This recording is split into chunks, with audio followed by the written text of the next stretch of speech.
1995. We are with the survivor Julia Baker Lentini. I am Leanne Herbst. We are in Hemet, California, the United States of America. We are speaking English. It is November 12th, 1995. I am with survivor Julia Baker Lentini. I am Leanne Herbst. We are in Hemet, California, the United States of America. We are speaking English. Would you please tell us your name and spell it? My name is Julia Lentini. Could you spell it for us? I will spell Lentini. Okay. Or Julia, Julia, Lentini, Lentini. And where were you born? I was born in Eisen, Germany. Could you spell that for us, please? Eisen, it's E, capital E, I-S-S-E-R-N. And when were you born, please? I was born April 15, 1926. And did you grow up in Eisen? I did not grow up in Eisen. I grew up in Biedenkopf. Biedenkopf, Germany.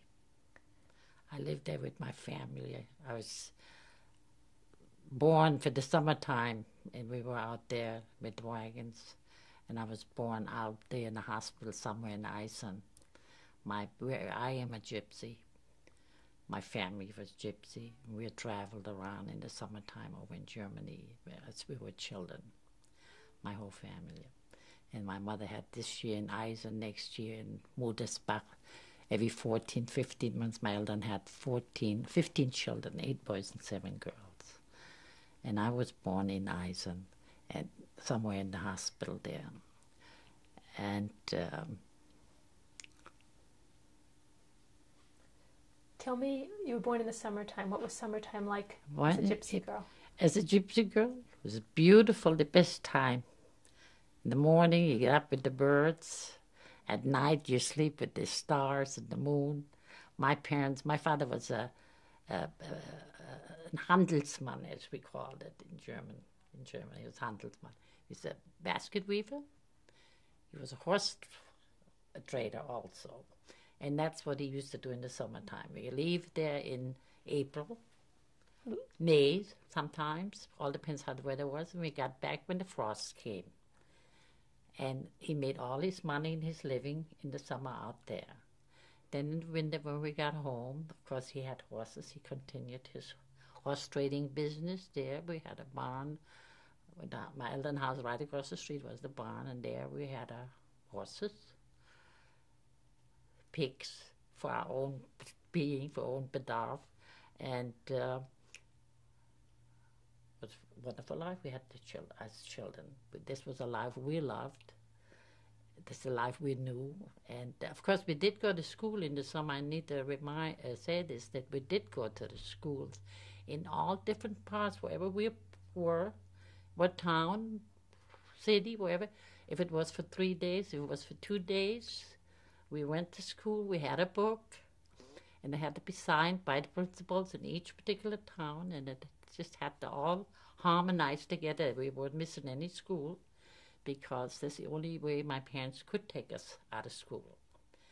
And that's how we were raised. And then we had our steady schooling in the fall when we got home. Where was home? Home was Biedenkopf. And there we had our Elternhaus, a steady home. My dad had bought a home before I even was born there. And I think they had 4 or 5 children when they bought that house, and we just grew up in that house.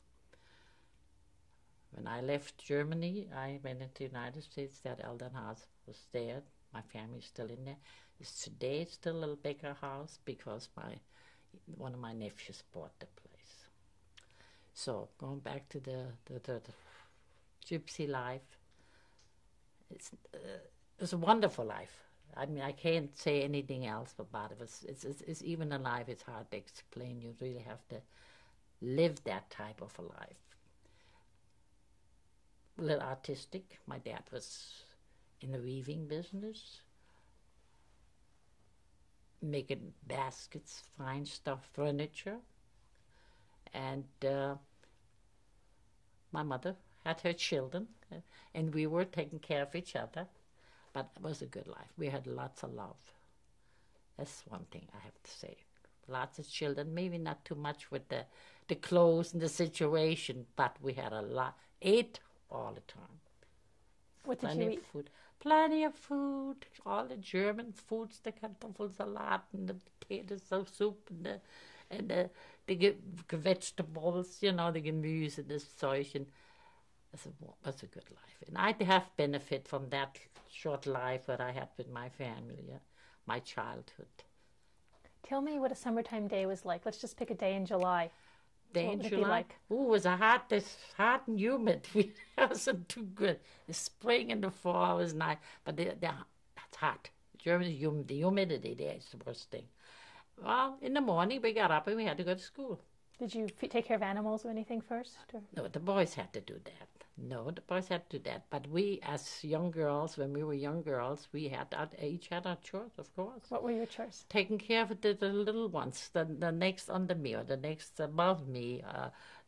Not so much above me, the one under me. We each had a share raising children, helping to raise each other, because there were so many of them. And this is something we just did automatically. We knew what we had to do, and we'd done it. The boys did help with the animals. Oh, yeah. And later on, as I got older, as we got older, and we were home in the fall, and my father had the pigs and the horses, of course, and occasionally he'll take some cows in, and just the children took care of, The boys got bigger, and they helped with the business, and the girls had to help. We had to help with washing, and we also had to take turns with cooking and darning. There was plenty of wash to do, and there was no automatics like we have today. We had a Waschküche, they call it, and there was strictly 2-3 days on the side just for washing. The white clothes was boiled. Sometimes when the sun was out, that was hung into the sun, was brought back in again. We had to rinse it again, and that everything was clean. Of course, it was much more work than what's much easier today. So you'd get up in the morning and go to school. Go to school, and of course it wasn't easy sometimes. It's because we were used to it. It's just that when you come strange school again, we had to make friends, Sometimes it was easy, sometimes it was a little harder to make friends, But then after school time, we came home, and we weren't picked up like they do today. We had to walk. Sometimes we were a mile away from the school, or 2 miles, and we just 4 or 5 of us just marched down to the school, didn't think nothing of it. We went to school, we marched back, sang, sometimes got in trouble, stopped on a sport plot somewhere where they were playing games or something was going on, and we didn't go straight home. No. My mother was mad, she was worried, she was mad because she was waiting for certain things to be done. So then, got plenty of little, I don't know how to say it, but we had plenty of she had a little stick, a little wooden stick that came out once in a while. And that's the way we were, was a little punishment. Did she ever use the stick on you? She sure did. What did you do that? But what, it was not so much the stick. My mother was left-handed. And when my mother got going, she'll call Julia, before she got to me, Betty, Susie, Lena, George, whoever. She called all 14 of them until she got that 15th one, And that's the way it was. I said, Mom, I didn't do it. But that left hand just went automatically everywhere. And that's the way it was, Oh, well, I'm sorry. Well, you happened to sit there, so there it was, Too many of them, and we knew that. So, but we loved our mama. Mama's one but dad too. They were wonderful parents. But whatever they done, what taught us beautiful things. Most of our love, it never went away. I think we love each other now more. We gotten older, and some of them passed away, and it's just. can't buy that in the drugstores. You can't get it anywhere. It's something you have from home, from as a child. And that's the way it was. I need to wipe my eyes a little bit. Can I do that? Okay. How did you travel? Everything by wagons, horses, or we had bikes. I remember my sister Matilda, who died in Auschwitz. She was working, doing some work for some was a big bakery there, and they had cows and animals, and she had a job there, and out in the fields too, mowing the grass and everything. In those days, they didn't have all this machinery stuff. They had those sensors, I don't know what they call that here in America. They cut the grass with, was like a sensor. We called it a sensor. It's like a hand stick on it, and a scythe. It's like a sensor. Okay.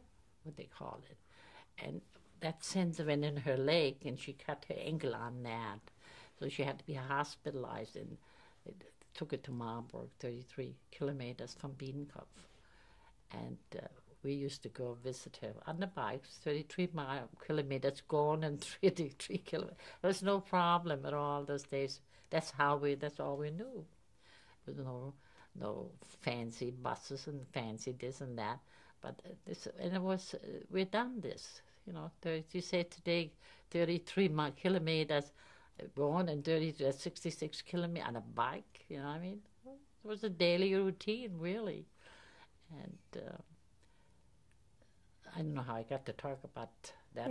You're telling me about the wagons and the bikes. Oh, so there was no, if the wagon, sometimes my dad was hired for doing the field work, like plowing their fields, because we had the horses and the equipment.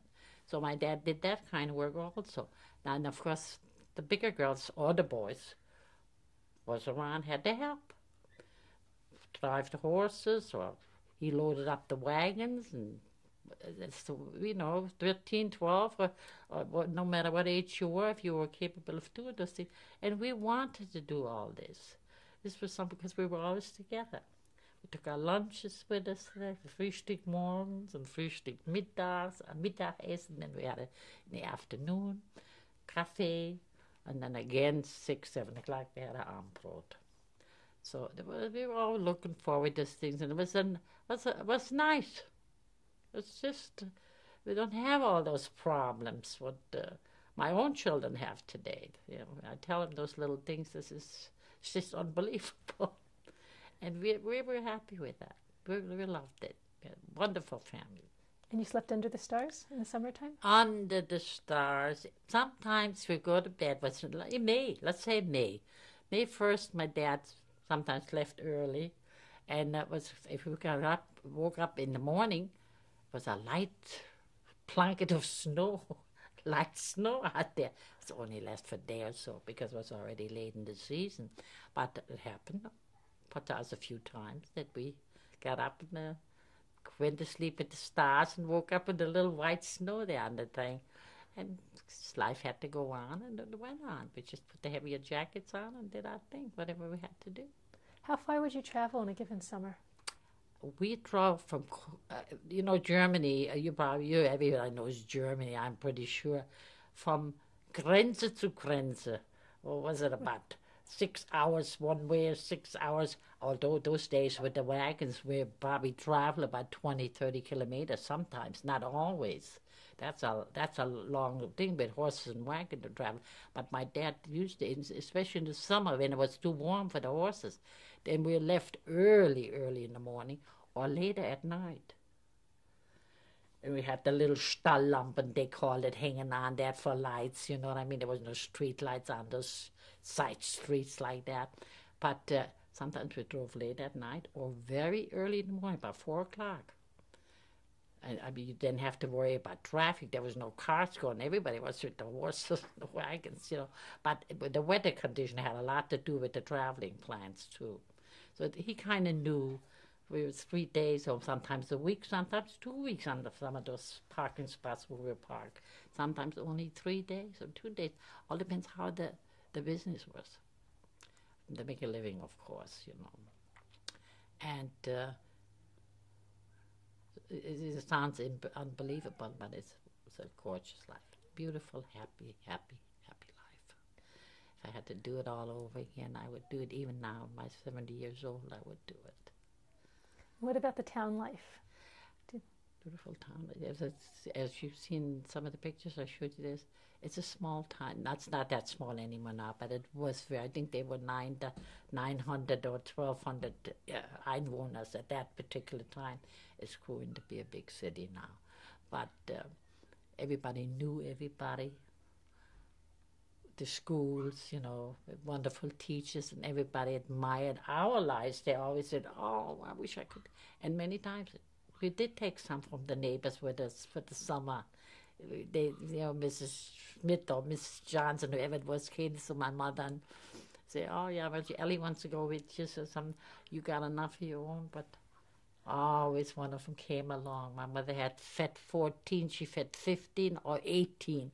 Many times the neighbors said, "Mrs. Becker, how can you? You got a whole stall for yourself, you know."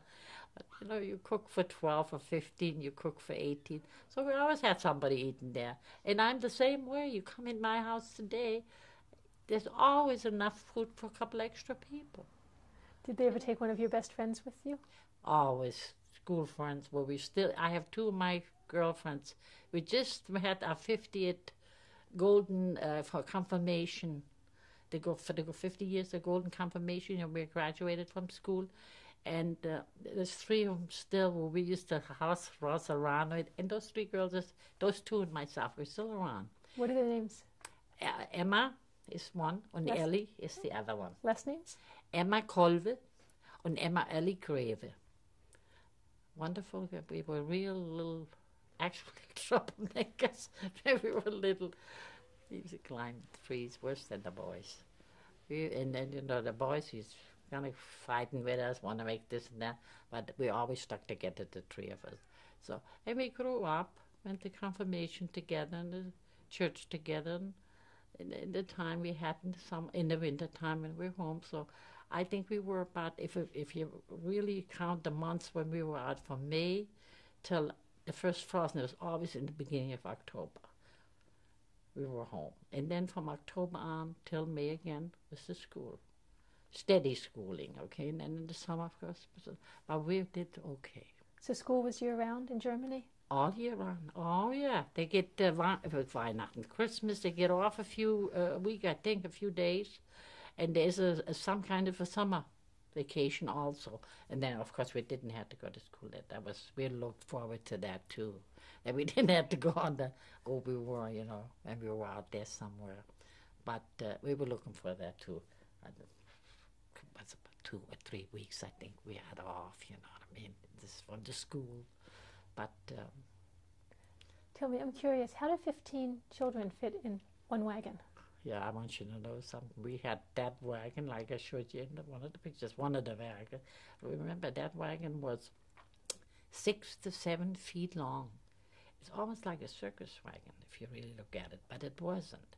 This was special. My dad had a wagon made every year new wagon, because being a handler, business handler the way he was, on the end of the season, right, in August, end of August, they called it Arnold's, and they had a big, like a fair there, and all the gypsies, all the handelsmänner came there with their animals, with this and the cows and the horses and the sheep, and that's where all the business was done. And where was this? It was big. Arnoldson. Is that a town? It's a town, Arnoldson, yeah, and it's very known for that, like Pomona here for the fair. Well, this Arnoldson was known for this, to those handelsmen with the animal kingdom. And of course they had then rides and this and that, and music and beards, whatever they had there, you know what I mean? But this was every year. And when my dad pulled up, they were all waiting already, the handelsmen. Mostly the dark. There's a black gypsy and there's a light gypsy. There's two different types. And always waited for my dad because they knew he was coming in with a new wagon. And there was handel. There was handel. It was money made. My mother always hated that to go to that occasion there because she had to stop packing. Got an old wagon, and my dad sold the wagon, the new wagon, or maybe a couple of horses with it. Or anyway, made always business there. And my dad used to have them custom made. Custom made, like I told you, there was seven meter, 6 meter, 7 meter, and I think they're 4 meter wide. Now I remember that was about just before we went into the camp. I remember we had the last few years. He had them. They were all made out of wood, carving, fancy carving, and on the edge he had like lions carved, and 4 on each edge of the wagon, the lions carved, and the windows he had etched glass on them, like a trumpeter from singing some famous person with and the inside was done real beautiful too. They had double beds in the back. Now, when the bigger children, the boys, when they got bigger, we had a little anhänger, we called it, a little ducat, a little trailer with a tent type over. It was also custom made. It was only for sleeping. And that was also made doubled for the girls on the big girls on top. Separately, there was a floor between, and the boys on the bottom. It was all custom made. So then when I got older and we were traveling, my dad and my mom in the front there, like you could see there, we're set in the back there between, it's like a connection, there was a connection there between the wagon and that trailer, that little trailer there, was not that little. And we used to sit there and used to sing all the way, harmony from the first to the second, we were 4 sisters about the same age there. We used to sing good harmony together. That my dad used to say, he sometimes commanded if you get together with his friends, and I want you to listen to my daughters, you know. And we were sitting there, and we had to sing there, harmonize one German song after another, you know what I mean? And this is those little excitement, what I told you about, growing up with those type of wonderful, wonderful things. Wonderful, wonderful things. And you only have those lifetimes once, and you don't ever get that chance again. That's why I said you should enjoy all your growth, all your growing up. I tell my children that. It goes by so fast. What language did you speak in your family? We speak German, of course, but we also speak, if you're with the other people, they speak that, so like a Romness language, okay? And that we speak. Then we spoke that with the old folks, didn't speak English, German. They spoke with that Romness. So we're kind of like, you know, if you're Italian descendant and your mother speaks Italian and you speak English, of course, you don't ever speak it with the mother, but you do know the language. Somehow you learned it from your parent. And when somebody comes to your home and you do not speak, they don't speak English, so you have to kind of use. So that's how we learned little here and little there. But I mean, between us was the German. And of course, if I wanted to talk about somebody, if we girls wanted to talk about somebody, we talk the Romness. I do it today with my children. My children learned. Yeah. So today when we're out somewhere, you can't even speak German because a lot of people speak German here. So I use the Romness language. My kids don't, but they do. Even my grandson, they're 24, he's doing real good with it. Were most of your friends other gypsies, or were they ethnic Germans? No. We had some of the girls who we met out there in the gypsies, of course. We had some there, and this was for short times. The long-lasting friendship was both ways anyway. But with steadiness is when we got home to Biedenkopf.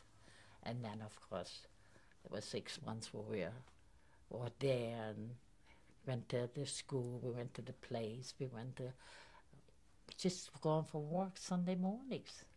We'd take a couple of kids along and we walked up on the hill. I know we had a dog.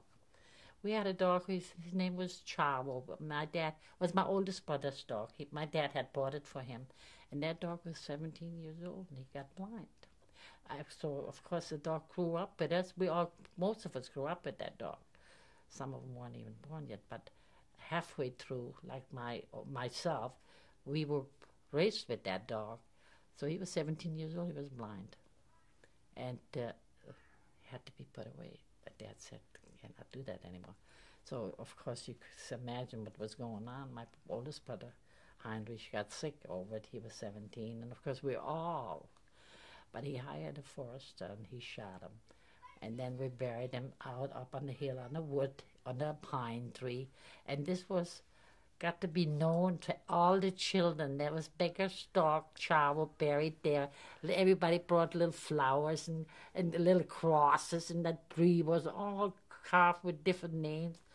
And it's been there for years, for years. We grew up with that hill up there, and it was quite a walk. And my mother, Sunday mornings was after church. We had to go to church, and it was because she was cooking. Early church, we had to go. They were cooking, my mother and my dad. My dad loved to cook. Sunday was she helped her.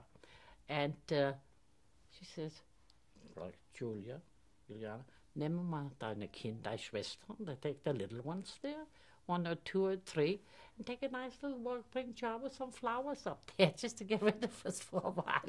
Get rid of the kids for a while. And that's the way it was, you know. And all our friends too. Oh, well, let's take a walk up the Charvel. Here's something to do. And on the way up there, we talked away, you know what I mean? It was nice. Tell me, you went to church on Sundays. Yeah. What were you raised? My mom was a Catholic. My father was Protestant. And somehow they decided they raised us as a Protestant Lutheran. So my mother never went to the Lutheran church. My mother kept her religion.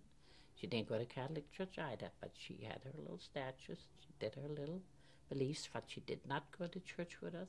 My dad, every Sunday. That's one thing he did. He took us to church. And boy, if we weren't there, why. That was one thing. He walked up there with his little sleigh there, one after the other. We had all put our shoes and this and that. Anyway, we did go to church. And then as going to school, you have to go to catechism. We did that. And of course, when you're 13, 14, you go to confirmation. You finish with your school. And then you have to go into some household things. Just before we got arrested, I had just started my household year. I was about 15 when I started. It was because he kept me he had a job. The war was already starting at that time, and he was working for the city there, pulling wood with the wagon, cutting wood for the city. And so he kept us as long as he could. But that was a must. You had to go for that year, that particular time. The government required this? There was a requirement, yes, that you did go something for a year. Just the girls? Just for the girls.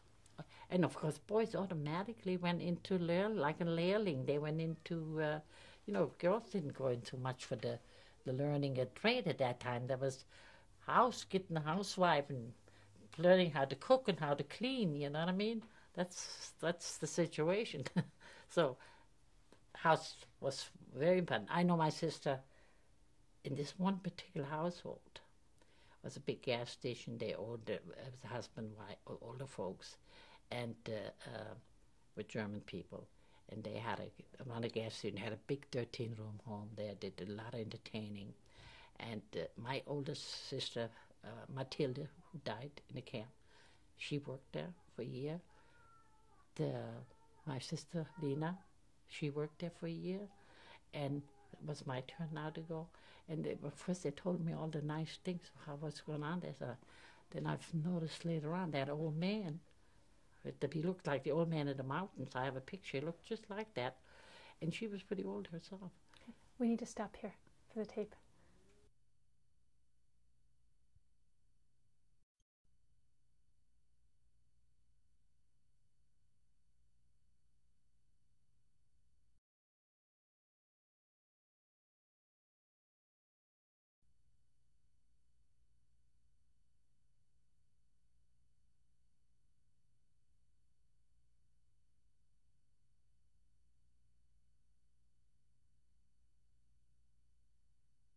exactly. It's like I said, we had to all do one of my, and my parents liked those folks who were doing the house 'cause she thought they were pretty well people that have her daughters teach her the house cleaning the house and how the proper way to set the table and how to wash the clothes, the boil the things, and how to learn how to cook. Not just what we learned from her. She wanted us to learn from somebody else. Other people lived. So this is what we had to do for a year. And like I said, that my sisters never told. They all had a wonderful time. Well, I found out because you have a room way upstairs in the top floor, like an attic type of a thing, and it comes down like an A-frame type of thing. So you have a little room there, and there was a crib with a bell that they had down from their bedroom, those two old folks. As a matter of fact, they had a son and a daughter, and they were both in the military already when I started there. I think the daughter was some kind of a captain or something, and they were military people too. And they had a bell down with the old folks that I had jingled the bell up there. It's 5 o'clock in the morning. You always fell out of the bed. But then I found out that old man was creeping up those stairs. And I got scared. So the door was locked, sure, but that old man had a key. So what I did, I put the chair underneath the thing that I was fighting, 14-year-old girl. But I told my mother, and my mother didn't believe me. My mother said, never mind, you just want to get out of there. You want to get out of that work. I said, no, Mama. So then I told my sisters, but he was trying to come in my room. And then my sisters convinced my mother, saying, yes, Mom, they did the same thing to us. Did he actually molest you? No, he never got in. He never came in because I put that thing on. But then I had to have from my sister, my two sisters had to say, the okay on that. So that's when she took me out of there. So I never finished my year. How long were you there for? I probably was there for 6 months. I had to take care of weekends. There was an old woman, she was crippled. I have to take her to the movies. And I waited on her, you know. For matter of fact, the first time I seen her by false teeth, took the false teeth out of her mouth that night, and I had to put them in the water. That's a terrible thing for a 14-year-old girl. But I had to do that. And of course, they had a garden. I had to do garden work, cooking, breakfast, supper, and just ring the bell for them when they were ready to come in. I'll never forget, the old man had this beard like this old man from the mountain. And when we had soup, he had that soup, he put the serviette in a napkin there, but he always got into the beard of his. And I think it was a horrible picture to see for such a young girl. I didn't like it. But that's the situation, and I was very unhappy there. Was it in your hometown? It was in my hometown. But see, my other sisters didn't say anything. They didn't say nothing to my mother. They didn't. And I had told her from the beginning, Mom, I don't want to go over there. I don't need that. And she says, well, you're going to. You have to. Otherwise, I got to put you somewhere else. And I wanted to go. My sister, the other sister was in that bakery, remember? That's the one I really wanted to go. I wanted to work with the animals there. And she said, well, and I have to put you over there. I said, now you already got 6 months there. You finish up over there. But when she found out from my sisters that it was really so, then she went up there and she confronted them.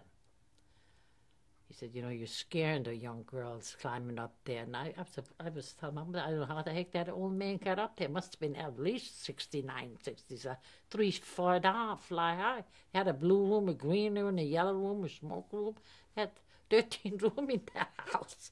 But he did. He came up there. But I had the feeling. You know, you had kind of feeling being even 14. I noticed sometimes my wife kind of patrolling there, you know what I mean? The first few times I didn't think nothing of it, then it got a little more. So that's when I got the idea to trust that one. You know, we were very partial anyway, talking to our parents that way, you know, we weren't raised. Somehow we got, I don't know if I should even mention this, with our periods and stuff, you know what I mean? My mother didn't go into all this big situation. It was from sister to sister. And if you got even be shameful sometimes with the sisters. if you got the period and didn't know who to talk to, so you talk to the older sister. And then she explained it very simply. It was very easy. Something we're all getting. We have to, and of course, those days we didn't have our codex. You could go to the store today and get all those nice things. Those days you had to knit yourself your own little ones. And that, of course, I already knew about that because I seen them on the wash, hanging on the line all the time. Maybe one it was a few hanging there, and that's the way it was.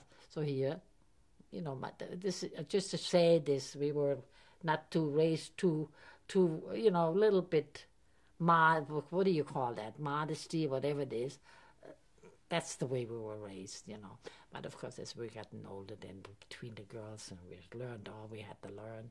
Mother didn't have to do it. I never forget our father put us all together. It was about 4 or 5 of us. He said, I want to sit your son. I'm going to try for you to talk with you girls because you're getting big enough for all this. And then I'm going to tell you one time, and I'm never going to tell you anything again. Now, instead of her saying this, because she was there in the kitchen, we had a long custom-made table, you could just imagine, with a bench like I have there, but a long one.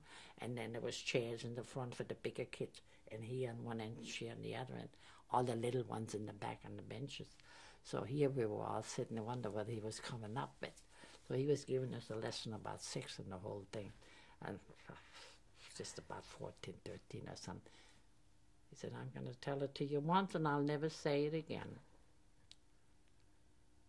If any one of you, he didn't even say the word, if any one of your girls, you just made it a sign like that, are that way. You see those? We had 2 steps in front of the house. You see those 2 steps? Just forget about what those steps are. And I don't say no more. And that was the whole sex act explanation we got from both of them. Of course, none of us never got in any kind of trouble. Not that they didn't have those things those days. They had them too. But that's what our sex education. See? So we never really sat down with the mama.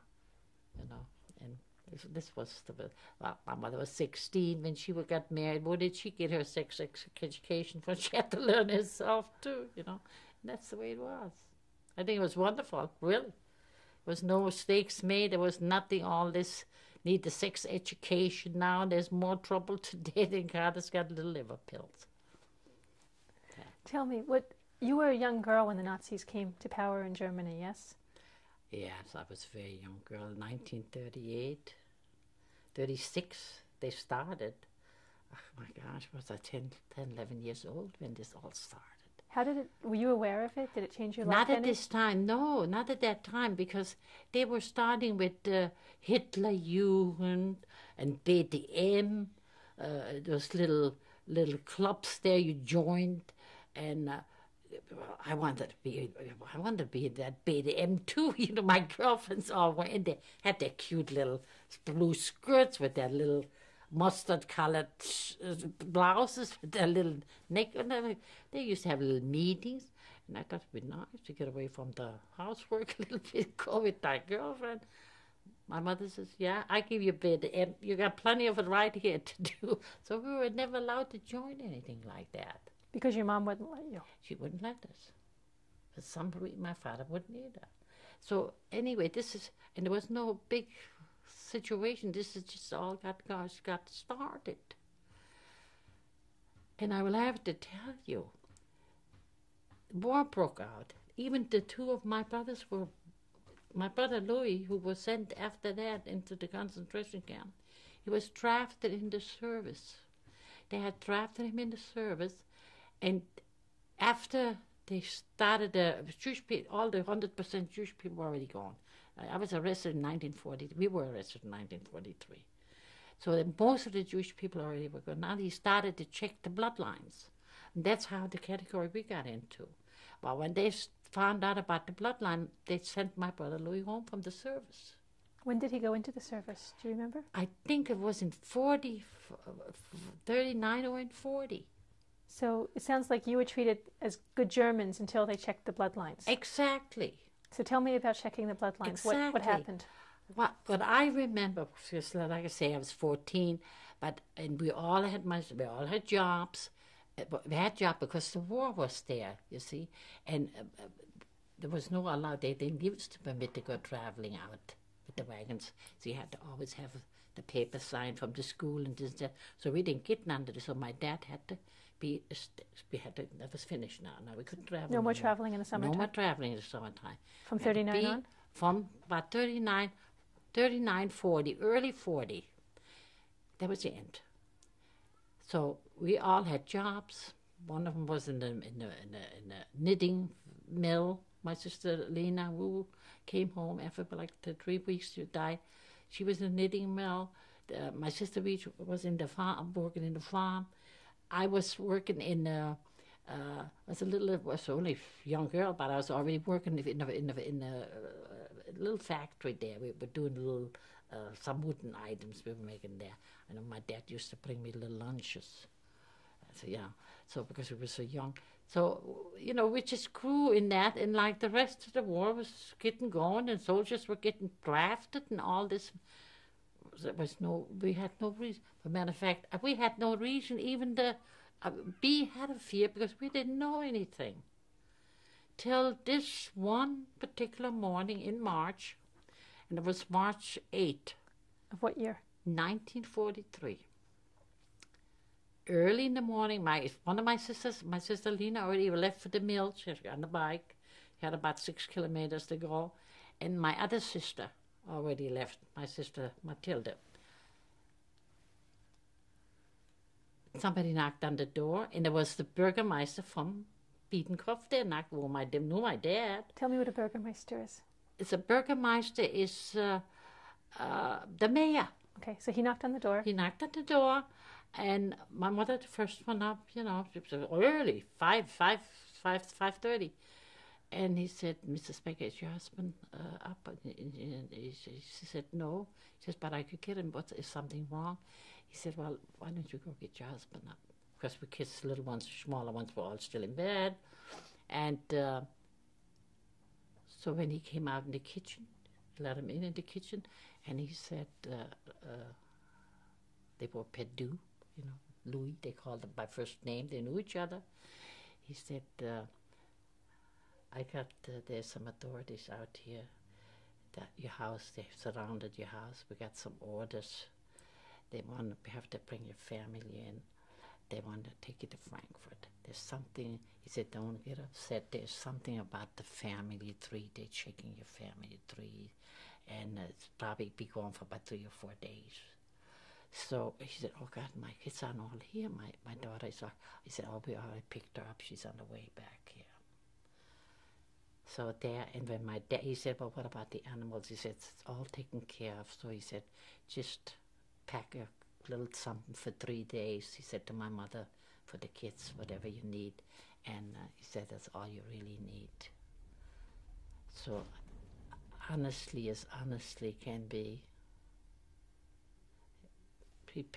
my mother packed a couple of suitcases and got us dressed and said, you take your jacket, make sure the little one got this and that and this and that. Fritz at that time was 4 years old, my youngest brother. And you couldn't go no place. They had every so many Mädern, what the SS, they had out there with like big criminals we were or something. And of course all the neighbors, they didn't know either what was going on. Our neighbor kids, people we grew up with, children who we gave my own age, my friends. And of course we didn't know, we said we'll be back. We didn't even make such a big commotion. Because my dad said, well, that has to be done. We have to do whatever needs to. He didn't know what it was all about. And sure enough, we went down on that railroad there, and the depot, and they had, there was a passenger car, but the passenger car was empty. It was for us. We were all in there. And my mother was a little upset, a little nervous, God, with those kids, and the kids are small, And my dad said, don't be worried about. Nothing to worry about. For matter of fact, I'll tell you, they didn't know about concentration. They knew about Arbeitslagern. They were Arbeitslagern, where they put the people Tell us what that is. who Arbeitsscheu, the people who didn't want to work, even before the war. people owe the government money for the children. They didn't pay for the support their children.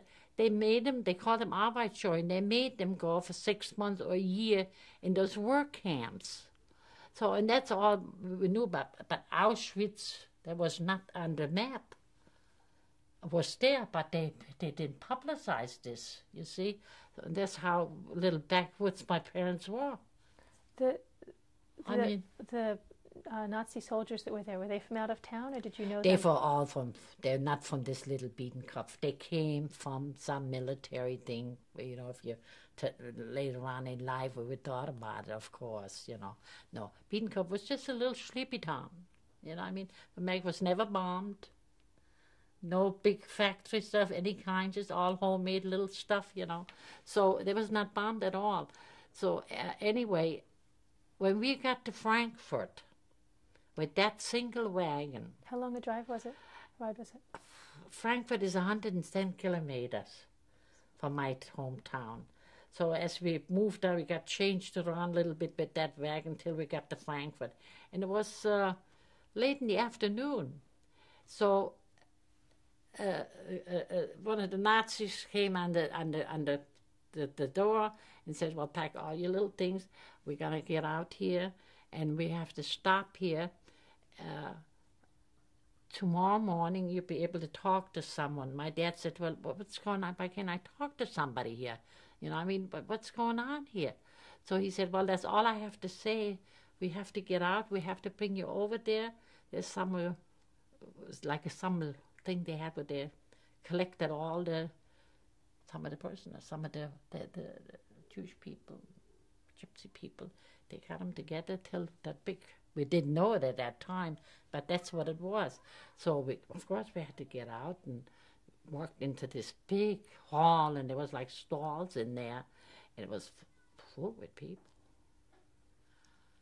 And that's when my dad found out from Jewish people, okay, whatever was there, that was going on, what was going on, and that we were going to go to Auschwitz, and he heard about Auschwitz. And my dad says, oh, that's not us. Oh, no, we got to go. Tomorrow morning I'm going to see the captain, and they're going to take us here to the... Never came. Next morning, that big train came and was already wagons full. And that's what they picked up, what was in there. And my mother knew when already. My mother said, hold hands. Stay together. Hold hands. Carry those small ones. Let's stick together here that we don't get lost. To get into that one wagon, you know, there's so many people they put in. And no bippy. Things, no nothing. They had some straw in the corner. Okay? And had to do your thing there. Anyway, we didn't get out of there for 3 days. We were in there for 3 days, okay? Night and day, and occasionally in big cities, I guess we had to stop till another train. You were connected again, till on the end that whole train was just full of prisoners, Häftlinge, okay, what we call them. Okay. What's that? Jewish people, Gypsy people, Polish people, political people, all kinds in those different wagons, okay? And as far as the toiletry was concerned, I forgot to tell you, it was straw on the thing. And here's 14-year-old girls, 15-year-old girls, young woman, young wife. And the men were so nice. Made little circles with the backs, turned the backs, and we could do a little business there. The men themselves were very nice. All strange people you don't never met. Okay? But and then they got to talk, and they had a rumor here, and there was a rumor there, and everybody heard something, and it all mounted down to Auschwitz. Well, 3 days later, we did stop in Auschwitz, with those white box cars or whatever you call them there. And my mom was petrified. You know, when you're young, you're not quite that petrified. We didn't expect all this. Even if you told it to me then, it wouldn't have affected me like that till you actually get into the situation. So what were you thinking? You were 14. What did you think was happening? I was more concerned about the little ones. that they were taking, like, my mother said, stay together. We don't want to get lost. We don't want to get lost. There's so many people there. We're going to get separated. So, of course, we hang together. It's all we were concentrating on, staying together. And we got there at night. Did you hold hands all 3 days? It was awful. They got there at night, when I tell you, and all those bright lights from everywhere, and dust. And this way and that way. Someone who went this way, someone went that way at nighttime. And of course, from there on, they put you on the truck. We were put on the truck now. Some of them had to walk. We were stuck on trucks. Did you all get to go the same way? We were just about all got made on that truck. All got on that truck with other people, of course. You know, it was packed like cars in there. Tell me, so you got off the train and all the bright lights were there. All the bright lights went there. And they told rechts, links, and rechts, and links, and rechts. That wagon went this way and that wagon. The box cart went that way, this box cart went that way. And how long did that whole process take for you? It seemed like it was all night. Because we got into this camp. Now we had to get down, come off the trucks again. And now you're marching in this camp business. All the lights, you really couldn't see at night, just those lights. So, and then they put in those big barracks.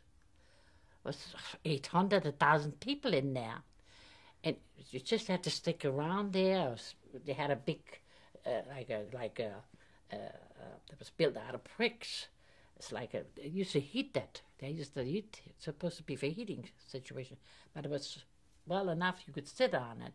And with the children screaming and sleepy and crying, what they were doing, they were putting the numbers on us. They wouldn't put us in any blocks till you had all this number business. So they started with the numbers first. Then, the worst thing is that the entlousing thing, when we had to go through, after that, you go into the entlousing, you strip. Now comes the finale, as far as my parents are concerned. I told you how sadly, how little innocent we were raised. Here's my mother with her big children there, big boys, in the nude. She covered herself. All she had to say is, stay together, kids. Stay together. She had the little ones in front of her. I think they killed her, right? That was the beginning of the end for her, this little whatever she had. And of course we all had to strip then, of course, everybody did. It was not just us, everyone. And then started to shave you, the hair and the arm, and they spray you, you know, I mean, they got that blousing situation there. I think it was the worst thing for my mom. My dad was terrible. I mean, if there was anything there that broke, whatever they had was finished right then and there. My mother only lived 3 months after that, and my dad died 3 months after her. But my mother did get the typhoid. She didn't die from that anyway. That was the beginning. That's when we were in. Then the next day Let's go back a little bit before. Put into the different camps. We were put in, we were 4 sisters. They had picked us and put us on the side. And now my mother thought, oh my God, they're gonna take my girls, So what one of those Nazis, those SS guys said, this was like a kitchen crew getting lined up for a kitchen crew. So we were forced. First they asked us because we looked healthy. There was no doubt about it. We were healthy-looking girls. We were farm girls. We were used to hard work. You know what I mean? So we looked pretty healthy. So that was my sister Mathilde, my sister Charlotte, my sister Lena, and me. We were picked for this crew, for this kitchen crew, but we had to go in quarantine. We couldn't go with the parents. But they said that the Nazi guy said, you're not leaving, you're staying here, you're just going to go into quarantine. That's number 1 block. And your parents are going in the number 5 block.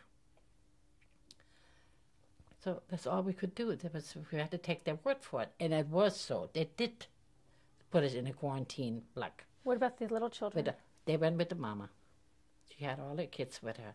And we didn't get to see them for 6 weeks. They did put us in this quarantine because we're not alone. We were cooking, had to learn how to cook for those Nazis. For the prisoners, we also had to cook for the Nazis. So they wanted to make sure that part was clean. Well, anyway, three of my sisters were on the big kettles there with the cooking. I was in the magazine. You know what a magazine is? A magazine is where they storage all the flour, the margarine, the canned stuff, whatever they were serving. They had to come on the window. It had to be weighed up, and you had to give it to them. So I was in there, and there was a Polish man in there. He was from Poland. He couldn't speak German. I couldn't speak Polish. But pointing with each other, we got along.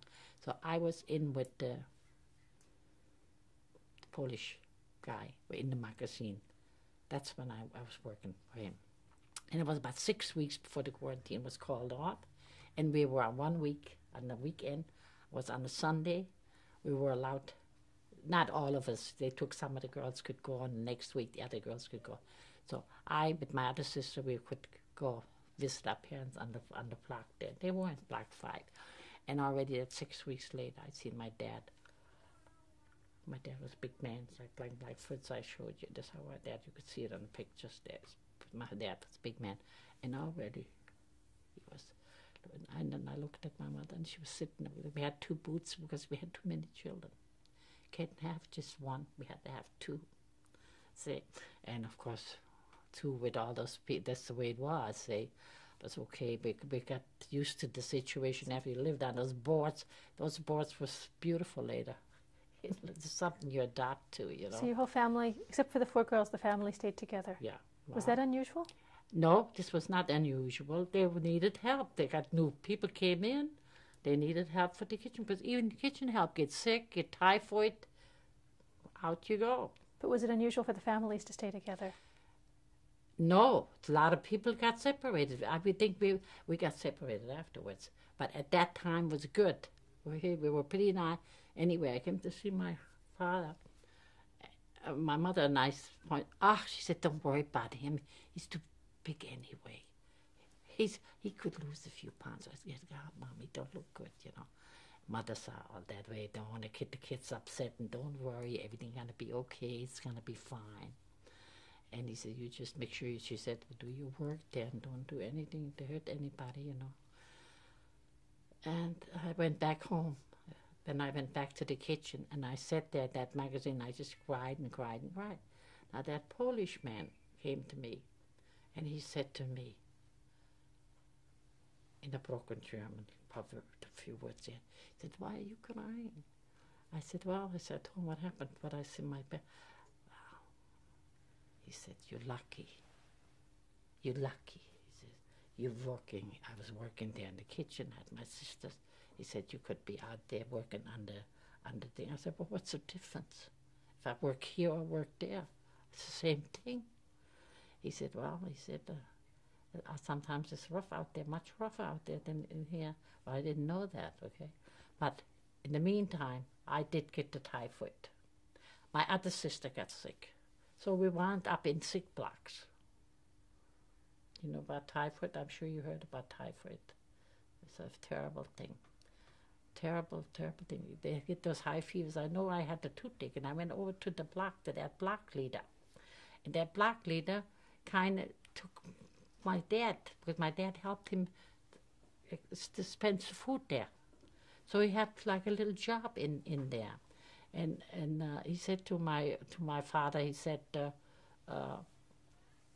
"What, has she got a toothache?" And I said, "Yeah." I said, "I got a toothache." So I said, "I don't know where to go now, a terrible toothache."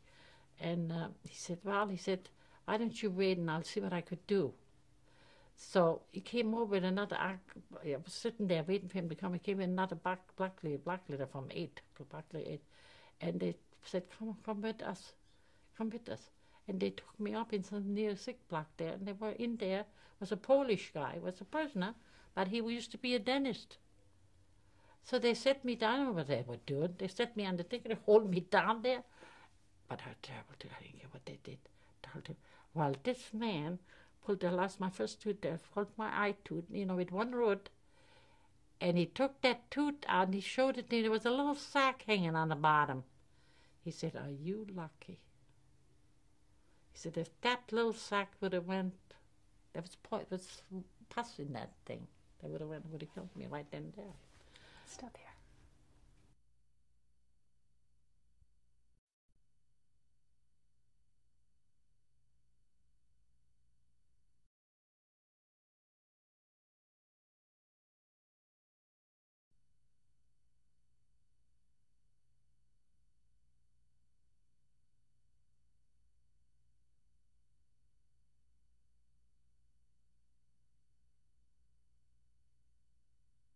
When the transport, you were all sent on the truck, and then you went, and then you were in this big room with the bricks, and you were waiting. Barracks. The barracks. With how many other people would you say? I think that night came about 1,200 people in. Because maybe even more, because I know they put us in the camp, but in that block, and they put 800 people in that one block, so there was more. Of course, there was already people in there, you know what I mean? So I'm thinking for the time when you were being tattooed. that first block we got into, there was 800 people in there. Of course, at the next few days, they kind of took a few out, but it was 700 anyway in that one block. And I don't know how many boxes they had in there on both sides. They were big family blocks. This is Auschwitz, okay? And, of course, they didn't stay 700 long. You know, it's just in the beginning. There's just a night and day. This truck business coming and picking up the dead, they throw them out there. So that piddled down to about 500 afterwards. Okay. Tell me about getting the tattoo. How long did that process take? The tattoo. Well, to me, it seemed like we were there all night. I mean, with the whole gang. We were about 3/4 of the people in front of us. We were about 3/4 of it. By the time we got at it, okay, our family, and it was almost towards morning when they brought us over to those barracks and assigned us to one of those things there. But we already gotten picked, us girls, that we had, 4 of us, had to go to this quarantine block. Mm-hmm. We couldn't go with them. They put us in the quarantine block, okay, and they went to my mom and dad with the children went in that block 5. I was hoping you would show us your number. I sure will. I don't know if you could see it. No, we'll certainly try. I'm sorry, I did the wrong thing there. Can you read it for us? Should show it to you. Is Z for Zigeuner. Which means? Z is Zigeuner. Which Gypsy. 2,801. And was your family 2,802? I wasn't the first one. No, I don't know who was the first one. I think it's my dad and my mom must have been the first ones. And then I think my sister Vies is after me. I think she's 2002. Yeah, of course. Of course. And I think that's how I remember that there were 8,000 people that night, because they said the number went up to 8,000. That transport, whatever came in there. You know what I mean? Did they have did they have a separate numbering system for gypsies? Would the Jews that were after you have just continued the sequence, or was it a separate sequence for gypsies? Yeah, but they changed the thing in the front. There was no, and the gypsies, they put the Z on. How long? And they had the politicals there too. With the number, they just had the numbers on, and I think they were separated from the red Winkel for the politisch, and I think the black is for the Arbeitsscheu, who don't want to work, and the green. I don't even know what that green was. But it was a green. They had a green, and then of course a Jewish star. And what was yours? We had black. Was it a shape? Same Winkel, same, just a triangle thing. And how long did it actually take to put the tattoo on? Is that a matter of minutes or longer? Well, I'll tell you, they did it pretty fast. I will have to tell you, as you look at my number, I had kind of passed out a little bit there for a while. And they kept on finishing it up on it, okay? Because I don't think they did it then what they do today, how they have a different method today of putting tattoos on. Or, to me, it felt like they just had regular ink pins. Did it hurt? It sure hurt. surely hurt. And then, of course, you're frightened besides of all that. And, of course, it's got so musky in there with all that people in there, you know what I mean? I think that's was a bad part, too, just getting organized in there. You know what I mean? This workers was all new. Did you know what was going to happen as you went in line? No, Before it happened? well, you know, when you're in there, it comes word to word. You know what I mean? My dad, for the first thing, you know, he listened and talked, you know, while we were on my mother, stay with your mother, stay with your mother. And he listened, you know, and he told us that we have to wait now, we got to get tattooed and this and that. That's how we got as young children, of the young ones, you know what I mean? And it took all night. It took all that day. We got in there all night. It was terrible. No food. Even the babies they tattooed on the arms? Babies on the foot and the legs. Babies on the legs. Yeah, the babies come on the legs. They got the baby because the little arms were too skinny, so they took the little flesh flesh part. But we didn't have a tiny little baby at that time. Okay, my mom had my brother Fritz was 4 years old. But he was done on the arm or the leg? He was done on the leg. Put him on the leg.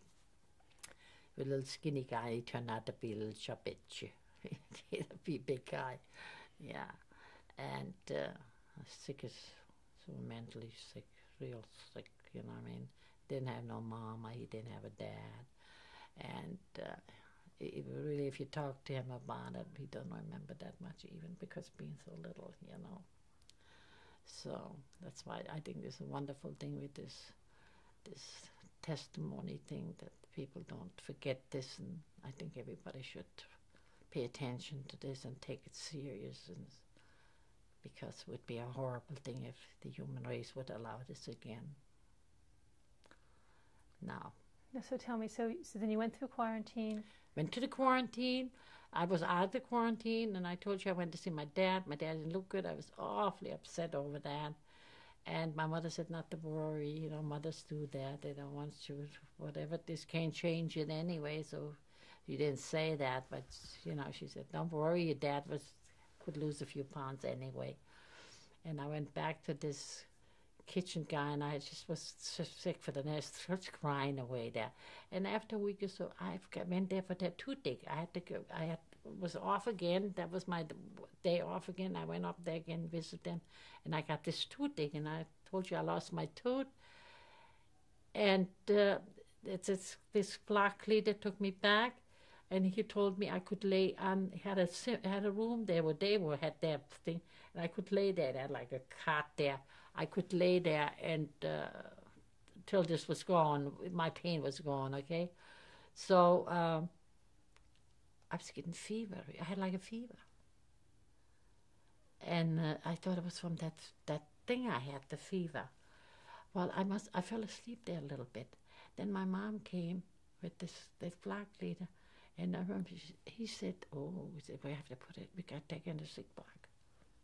We have to take her in the sick bag. Yeah, can't keep her here. You can't put her in the kitchen.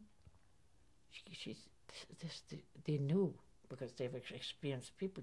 Blah was a prisoner also, but a prisoner been there for 12 years, some political prisoner, I imagine. I think that's what he was. He was a German guy, an elderly man. And that's all I remembered. And I remembered that they were telling me this, but I don't remember even getting into that sick bag. All I remembered, I woke up, and I was on the top booth there. And it was like straw. They had some straw there, you know. And we had those red bowls. Red what? They were red bowls where we used to get the food in. You know, it was like a porcelain bowl. It was like a rustish reddish color on it. That's the one we had. And there was tea, like it's supposed to be tea. It was like I know, once in a while they used to give you maybe out of leaf. I don't know what they used for leaf tea. It was horrible. But anyway, I seen the bowl staying there. And there was an old lady dipping in that bowl there and wiping me. No, nothing on, you know what I mean? And there was two ladies up there. And one lady said, I think she's coming too now. I heard that coming to? I think, what the heck's coming to? Where am I coming to from? And I kind of opened my eyes like, my whole teeth were sore. Everything I had in my mouth was hurting me. And of course I looked at myself and I was so dirty I couldn't even read my number. This is why those ladies were wiping me down with their teeth. And one of the ladies says, oh, you're going to be okay. You broke the crisis. You broke the crisis. Oh, I remember her saying that. And I was off again. And then the next day it's gotten a little better, and then I came to a little bit. And then the ladies were telling me I had typhoid. I was already there for 3 weeks. And of course, everybody in that block was sick. This is when I got the education, or what was happening. Okay. What did they tell you? Everybody was just dying. Everybody was dying. They all had white stuff. I remember seeing they had white stuff on their faces because they had like the diarrhea with the stomach typhoid. Anyway, it was a Polish a woman who used to be a nurse. There was a lot of Polish people who were in medicine there.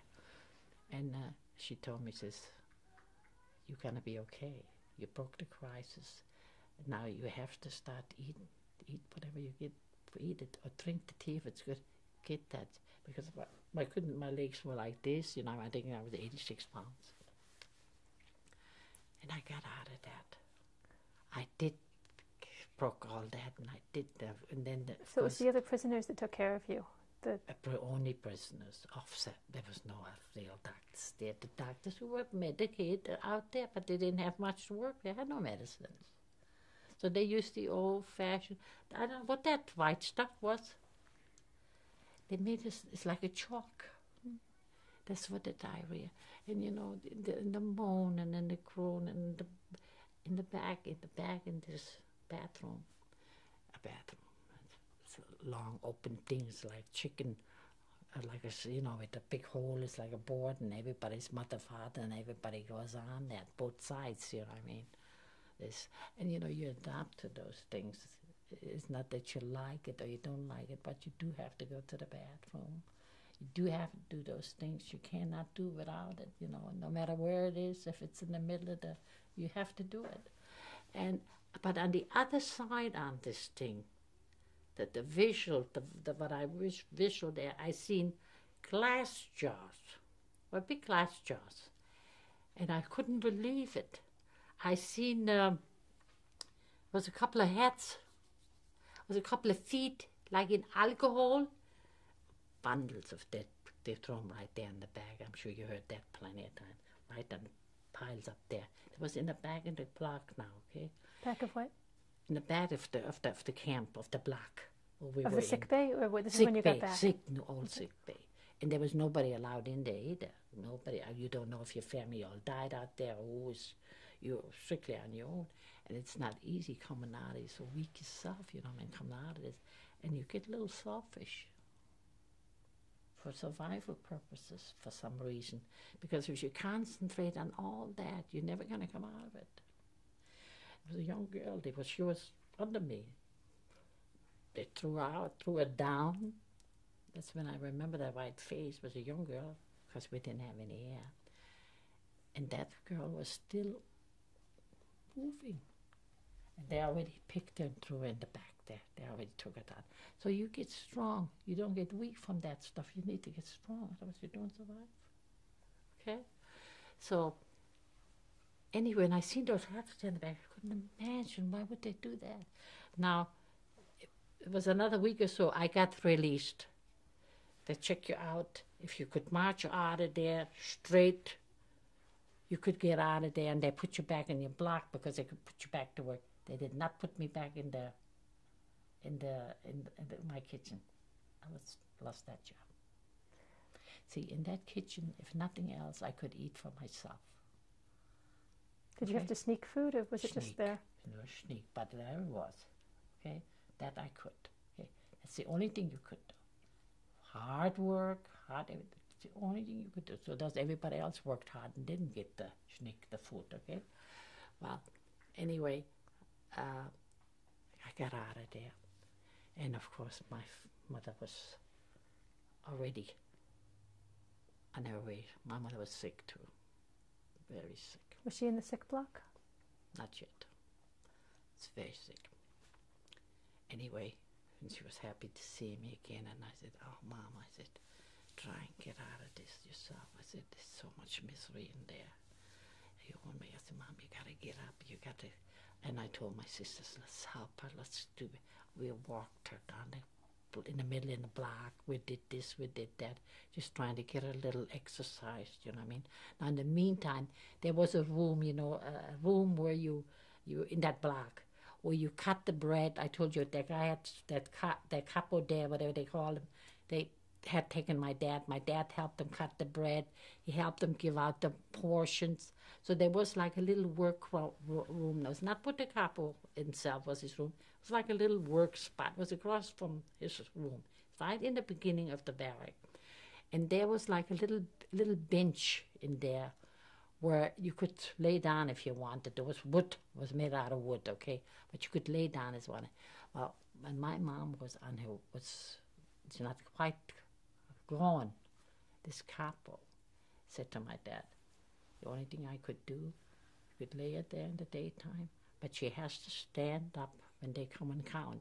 We were counted every day, in the morning and at night. And you have to stay up. If you can't stand up, you got to go into the sick block. And that's the only way. He kind of belonged the whole thing a little bit. Finally, she couldn't stand up anymore. But in the meantime, I found out about, I was telling my dad, my sisters about what I seen in there. And they said, well, you know what's happening here? There's a disease broke out for the children. They were swelling up in the ankles. The ankles were swelling up. And the stomach was swelling with some kind of disease, but they didn't know enough about it. And they were studying that disease. So I guess the kids, they must have been dead or something, and they took those parts. But they had that all day. They're working on that stuff. So we were exposed to all those things. You sit there doing your bib here and there's those things looking at you. You see? So now this is, you just have to, you adapt to those things. You have to, otherwise and you get like, I thought if ever I go out again, I'm not capable of loving anybody, not capable of trusting anybody, and I'll tell you, I never trust anybody really anyway. Authorities, I have no trust in authorities. Never did, even police in here. Anything that has to do with authority, I am frightened. I don't know why, but I am frightened. I don't like a policeman stopping me for anything, or if he did for any reason, there's some kind of fear comes over me. And I'm 70 years old and I've never left. It's still there. Did you have this before you went into the camp? No, of course not. It was all, and it's not just me, my family's whole, every one of us who's thrived and is still around, we all have this some kind of a terrible fear for the authority situation, because probably we felt so betrayed and then never grew out of this, you know what I mean? But anyway.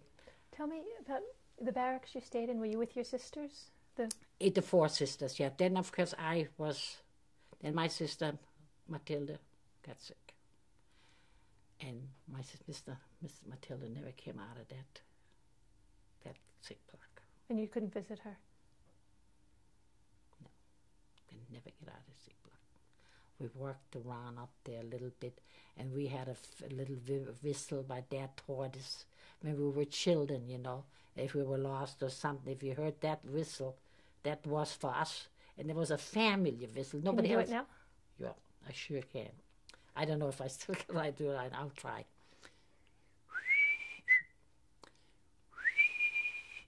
It's such a long, and I taught my children that. If I go in a shopping center and I whistled and my children what, Ma, I'm here, automatically, I taught my children the same thing. And that's the way my dad was. That whistle, we were kind of all recognized. How did I get to that whistle? You were trying to find your sister in the sick bay. In the sick bay. Gone around there a little bit, that maybe she was capable of somehow, maybe he could see on top of those boots, they had like there were no windows in there, of course. They had, now we're talking about Auschwitz, not talking about Buchenwald, I'm talking about Auschwitz. We had the clappers. Like in a bus, you know, they have you could ventilate the top. That's all there was in there. There's the front door and the back door. There was no windows in there. See? So you could, I'll tell you later in the story, you could look there down a little bit. But somebody has to be a little bit more out.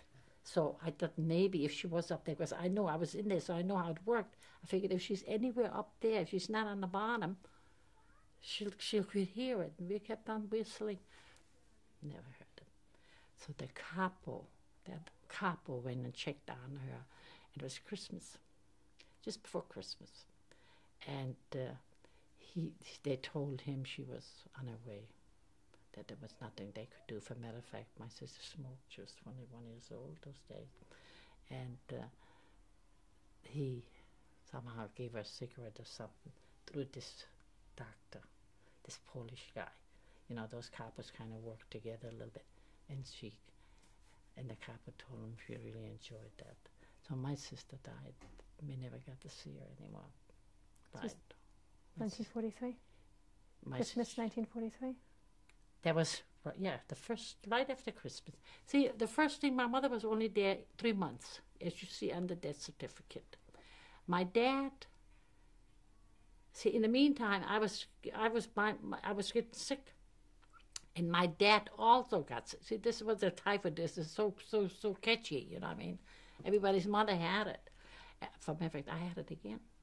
There's the Kopftyphus, there's the Bauchtyphus, there's different typhus. So my dad started to get sickly too, and I thought, oh God, no, not my dad. You know, can't be. But, and this was a man, I told you, like this. Now, my dad died.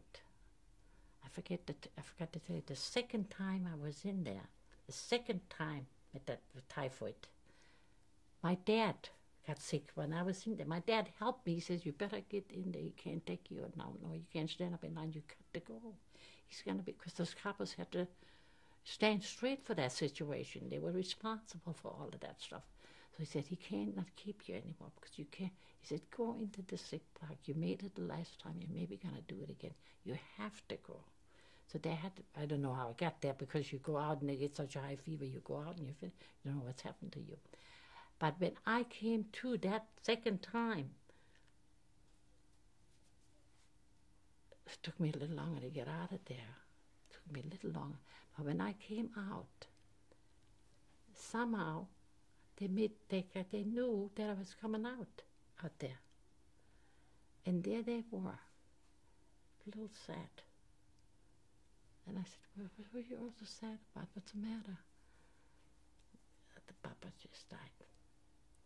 And then they were telling me, they didn't want to scare me so much because I was just coming up myself. And they were telling me how this was this big man, and that he went down, all he was laying was those strips. Well, you see some of the picture, and there was nothing uncommon there. All the people who died there died that way, or the starvation and the typhoid. And my dad was like that. So there, when my dad was gone, I was in the sick block, but he was in the MENA with the men, both, you know what I mean? So now, where were we? We're going to go back to something you were going to ask me. Well, I was just curious if you were staying in the barracks with your sisters, or were you back now with your parents? So there was two of them, okay? I was out, my other sister was out. My sister Lena also got the typhoid. See, it don't last but 6-8 months, you're finished. That's sooner or later you're gonna get it, no matter how quarantined you are or how you are. It's in the air. You're exposed to all that. And they got this. We don't have any special privileges. We got a wash block just like them, and we got the sand there and the wash thing where we washed our little thingies out with. You know what I mean? We didn't have any. It's just to keep half decently clean. But how much can you do? You don't have any soap. You don't got nothing. Can't do much there. Okay. What job did you have after you were not working in the kitchen because of the typhus? I went out to the Außenkommando. What does that? You get up in the morning, you stand in line, you pick up that bowl of soup or bowl of tea, whatever they called it. And you got your quarter missbrot, your quarter of a loaf, that thing. And you line up and you're marching out the camp. Now, we have done anything from building roads, building railroad tracks, fields, in the rain, in the snow, I got scars all over my feet yet from the wooden shoes. I got all kinds of scars on my feet, wrapped the rags around it and all. And of course, on the Außenkommando, most of the time when we were on the Arbeitskommando outside, we had women guards. And I think woman and woman is a terrible, terrible situation. There's no feeling between the woman. When the woman is an authority over you, there is no.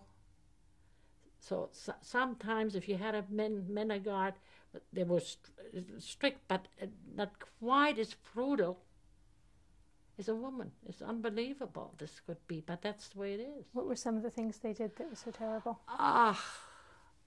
What didn't they do? Old ladies. I remember there was a woman, she was 64 years old, happened to be a German woman. It was on my block. And I happened to look up there and I said to myself, what the heck is it? What could a woman like that done? Why is she here for? So I had spoken to her, and I think must have been already close, almost a year there now. And she said she had 4 sons. 4 sons in the German army, she told me. I had 4 sons. And first I got the telegram from the first one. And of course she was very losing the boy. And then the second one came, and then the third one came. Now was the 4th telegram, and there was a woman mail lady. The men were all in the front, I guess, and they had the woman who delivered the mail. And when she brought that last one, she made a little remark. She said, oh, gosh, she said, I wish that Hitler was never born. My boys would be alive, you know what I mean? That's what she said. And that woman had turned her into the Bürgermeister, and that was against the Reich, whatever it was. And that woman was arrested, was put to, no Arbeitslauf, any kind. They was put her strictly to Auschwitz. And there of course, she died. Woman died, didn't live that long. She got that typhoid too. A lot of people died on the typhoid. And of course, that comes from starvation, from not having the right food, not being clean, you know what I mean? That's where the typhoid comes from. Was everyone in your block a political prisoner, an ethnic German, or were you also mixed in with all the Jewish prisoners? We were mixed. Jewish people, oh yeah, Jewish people. As a matter of fact, if there was anything wrong in the mixed block, like we had Russian people there, or Russian gypsies in there, there was Russian Jewish people in there. And I remember one night they called a Blocksperre. I don't know how to explain that in English. They ring, the bell rings, and everybody has to get off the street, into the blocks, and the doors, the big gates, there was those big barn doors closed. Nobody out there on the street. And all you hear is screaming going on and trucks coming and going. And you don't know if they're going to come stop in front of your place or next door or across to the other side or whatever. Anyway, I remember the men were all nervous. And they said, well, listen, if they're going to come and get us, we are just going to, if we just only take 1 or 2 with us, but we're not going to go willingly like that. Okay, so they had their little get together, and everybody was kind of upset and just waiting for that gate to open. There was no guns, the boards, whatever they had from the thing. But they were not going to just give it up. And after a certain amount of time, then again, when it was finished, beep, they blew that thing whistle again, and the Blocksperre was aufgelöst. And of course, they opened up the door again. But kitty corner from us, there was a Russian black. There was Russian gypsies in there. That's what it was. Russian gypsies had emptied that whole block. And of course, you could hear the screaming on the way out there. They were screaming. It was about four or five trucks going, screaming as far as you could hear with your ears. They were taking them to the crematorium, to the gas chambers. because we didn't know it at that time, but when the doors were open and they got to be talking around, they emptied that block, and they were all put to the chamber, the gas chambers. So stop here.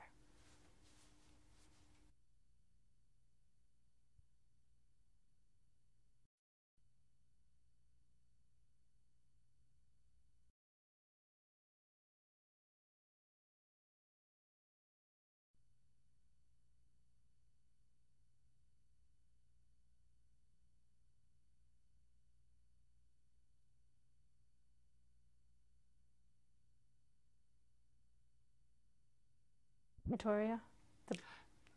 Yeah, the Russian gypsies, like I told you. They were all in a barracks by themselves? They were all in the barracks. Yeah, whole barrack was full with Russian gypsies. But we didn't know. Didn't know what? We didn't know it. No, we didn't know it. I'm sorry, didn't know what? That they were Russian gypsies over there. What did you think they were? Well, just prisoners of some kind, but nobody really knew. But they were all Russian gypsies. And how did you find out what happened to them? Because the rumors went, and we heard them screaming up to the things, and of course the men knew what was going on.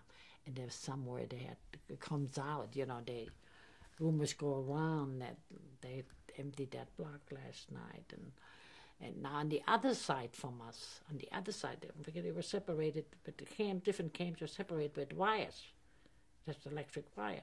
So on the other side was men, sick block, just for Jewish men.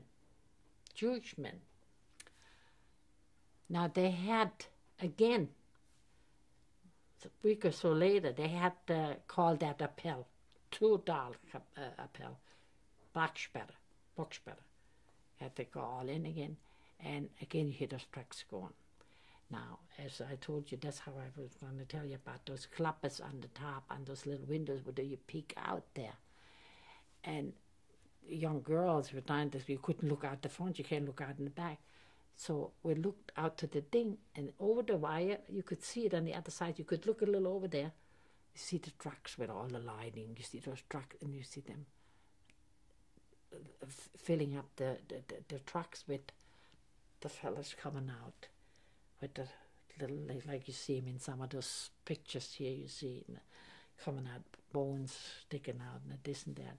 And had to go, some of them couldn't even make it up on those trucks, and they nasty and kick and all this and that, make them all practically crawl. If some of them begged, oh, Herr Officer, Herr Captain, Herr Unteroffizier, I'm ready to go to work, I could work, and filled up that and emptied that whole sick block out over there. The next day they were all gone, and you hear that screaming going on because they were driving out, going over with the crematoriums on the end of that. So this is not the experience as far as the emptying is concerned, and the crying, the screaming, and every time it was an appel block that they called get off the streets, we had to get in. There was always something happening, something not good. Okay. What kind of interaction did you have with the other prisoners? Did you make any friendships or? All of them. I mean, I have made friendship with them, and even some of them had communicated afterwards. But, a lot of them came home sick. A lot of them died right then and there, too. A lot of them died in the camp. So you have, if you don't get along with your personal friend, fellow friend, then you have no one. Then you are alone. You can't get along with the Nazis. You can't get along with some of the other helps there. So you have to get along. And you can't have any squealing going on and anything like that. You can't have that, you know what I mean? There's a lot of little things you do and was said, and you don't want the authorities, you know what I mean? So it's got to be all, so there wasn't that people squealed on each other. We just all lived there for one thing, to survive, for survival. Maybe not, maybe yes. It wasn't questioned. Did the friendships cross lines? Were you mostly friends with the other gypsies, or was it friends with the Jews or the political prisoners? Anybody. Like I told you, this lady up there, I've nice woman, and I felt real bad about that with her sons, Figure I'm young here, she's 64 years old, And what a thing to do to this woman. And of course, we talked about it. You don't have nothing else to do than talk, you know. And you're laying there, 9 o'clock, the lights go out, you know what I mean? You talk. You're not even loud. So that's all you do is talk about things, about your own experience in life, about her and about his and about this and about that. Oh, go on. Go ahead. Was there any difference, do you think, in the way that the political prisoners were treated, or the gypsies were treated, or the Jews were treated? No, this is what I said before. The end is the same. I don't care who they were and we all went through the same thing. We all with the stuff, and we all had the diseases. We all had this. Some of them were in the kitchen. Some of them played in orchestra. Some of them, everybody had something. Some of them never did anything, just died right then and there. Some of them never got out of those sick blocks. Like, for instance, my sisters, my little brother, some of them didn't make it. Yeah? So, when did you find out about the gassings in the crematoria? Was that right after you arrived, or were you sheltered? oh yeah, soon my dad told us about that, and of course you could now, when you were made aware of the situation, and you could be looking around, and you could see smokestacks going 24 hours a day. There was just black smoke coming out for 24 hours a day. So your father told you? Yeah, they told us. My dad told us, you know, and other people too. You know, I mean, when you're living with 500 people in one block. Let me tell you something. It's like visualize yourself. Can you visualize 500 people in so much square foot there? With the open toilets in the back there, with the lye smell and the whole schmear, and the people lying dead, piling up in the back. Do you know what odor is in those things? And you know, you don't even notice those odors anymore after a while. You adopt, the human people adopt, you adopt. I don't mean you survive it, but you adopt. You have to, otherwise you're finished right then and there. How did he tell you? He told us, he said, that is what, that's where the gas chambers are. And he said, and see that smoke's out there? That's what the bodies are burned. Now, he was trying to tell us that there was some kind of a conveyor system. I've never seen it. But he said that, or the gas thing, that they were opened up because they had so many were dying there, they couldn't handle them all by hand. So they had kind of like a conveyor system in there, I imagine. And that they got rid of so many bodies a day, and they had to. I don't think they could shovel them, every one of them up there. Well, I don't know how many thousand they had a day. Did you ever see the conveyor system? I'll tell you, I dreamt about it many times. Later in life, when I was out of the concentration camp, I used to dream that I seen this conveyor going, and there was little men on that conveyor, and I used to go half up to it, and then I slid off it again. It was a terrible dream. But you know, lately I haven't had it. I haven't had it for years. But I had it for a long time, that conveyor, that screaming going on up there. But did you actually see it? Or was it just from your dad talking? No. You see after. We see. Then you get, you know, when you start going on the outside working. I was in commandos. You work around crematoriums, you go around. There's nothing. And you don't really pay that much attention to it. Because you're busy getting that day going, doing your work, and trying to get not in trouble with those Nazis to do your thing. Pain in the feet of nuts, raining, cats and dogs, the world tripping down. No underwear. Sometimes in the beginning we had our period, pardon the expression, we had our periods. We didn't get any more later on in life. How long later? I think that I probably had it, you know, that's because of the food, the whole thing changed there. I probably had it for about 5 or 6 months, and then no more. Did they give you supplies for that when you had it? Nothing. So what happened? You just bled? It's not a nice thing to say. It's not a nice Tell me thing to anyhow. say at all. It's we had to, like, they gave you like an undergarment. They did give you pants too, but you know, it's so people, they stole little things in there. You lost things. For desperation is not really stealing, because you're desperate. People are desperate, okay? So sometimes you lost your underwear if you didn't lay on it at night. When you want to rinse it out, I used to rinse my stuff out a little bit with sand and a wash bit, long thing and then wash it out a little bit. Then I rolled it in my dress, the damp, and I put it underneath where I laid. That it was dry in the morning when I got up. I had to go out for work. That's the only way you could survive a little bit for your cleanliness. That don't mean you didn't get the typhoid. I added too, but that's how we did it. You learn little tricks for the survival there. Sometimes it was a little damp yet, but it was a little bit clean. So when you had your period, you just bled? No, a mess? Took the unders, that slip, and we ripped it, made little rags, and guarded those little rags like they were gold. Those little rags, and rinsed them out a little bit in that sand thing, and put them under the mattress and dried them. Then nobody else steal the little rags on you. Because you couldn't even find rags because you needed them for looking for your feet, you know what I mean? Rags was a very rare thing there too. So we used each other little goodies that way. And of course you had to be really, for survival purposes, if you didn't tie your little bowl around your skirt, you lost your bowl and you don't eat. There was both men and women in your barracks? They were all mixed. In the beginning, we were mixed. Now, remember, later on, about 18 months later, we got separated. But now, of course, my mother was already dead. My dad was already dead. My sister, Matilda, was already dead. We didn't know what happened to Willem because we never heard from him at that time, but we thought he was in one of the camps, that he just... When did he disappear? Right in the beginning. Right in the beginning. He got the numbers with us and everything, and they were about a week or so, him and my brother Louis. But my brother Louis told us he was not with him. They shipped Louis to, where did I told you the cards were from? Dachau. And William, they said something about Ravensbrück, but Ravensbrück was a woman's prison at that time, or mostly women in there. But we never know where he went. There's no papers from him, no nothing. How old was he? He was 13.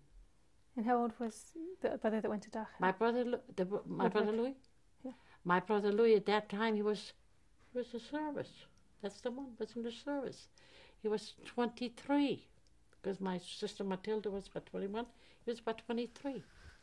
And he survived. We never got to see him no more. Because our parents, what's one thing that Dad told us, should we ever, any one of survive, if you girls, you boys, anybody survives here, go back to the Elternhaus. If the house isn't there, go to the spot. That's where we all meet. That was the thing. We had that in our heads. And that's exactly what we did. Took us some of us 3 months to get back because there was no transportation. All depends where we wound up on the end in those different camps. We were separated. And the war was finished and there was no way in the world that you got any right from anybody. Maybe the soldiers, the American soldiers. I happened to get free, our camp. We were in Schlieben. That's near the Donau there. We were freed by the Russians. So you were not in Auschwitz with the end of the war? No. But 4 months. You see, the Nazis already knew about this. That's what we found out later. We didn't know it. That the war was getting towards the end and they were going to clean up that mess. They didn't want anybody to see what they were going through, but they did that. But they didn't have time to do it all. So what happened? So they started to clean out some of them. They just called an appell and you austreten.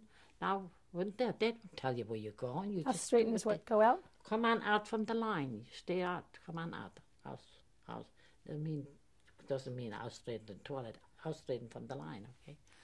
And that's, when they take you on your march, you just follow those people. There's nothing you can do. Otherwise they shoot you right. So who from your family went out with them? I went all by myself. My sister, Lena, the one who told you was home for 3 weeks, who died, She got with my sister Louise. She had my brother Ernst. She had my brother Otto. And my brother Karl. She had all the little ones and her, and they went to Bergen-Belsen. They shipped her to Bergen-Belsen. I went to Schlieffen there, at the Donau. Was in the Louis war in Dachau. Louis war in Dachau. My sister Blimmy went to Ravensbrück. She got 3 from there. And that's how we were, because the parents were already dead. The other two died there too, and then Otto. So then 2 weeks I wasn't there when the Otto died. As my sister Lena told us that she said, "I'm so glad we're home. You're so sick." She was the only skeleton that she even made that. She used to pass out on the way, and the kids are small. And the kids get scared, and they run away from her. About a mile down the road, and she go into like convulsions. And the rain sometimes wake her up, and then she catch up with them. And that's how she made it, but she wanted to just bring those kids home. And about when Marburg, as my older sister was married there, she got in touch with her. That's what, and then of course there was no telephones. We had no telephones. Had to be all done with the wagon. There was no cars either, you know. And then my brother-in-law came and said that she was down there with the kids and this and that.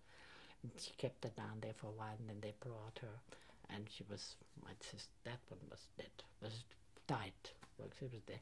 There was not, the American authorities said there was not the organ in her body what was not infected. And what she did is another thing. When they got out, they went to the farmers. The farmers gave them food. And you know, when you're so sick and so run down, you have to get hospitalized. You got to get baby food to get your stomach going, otherwise you die. That's infect everything. Nothing stood with her anymore. She's all gone. She was 21 years old. Which sister was this? Beautiful girl. Sister Lena. You got her name there. Beautiful, beautiful, beautiful girl.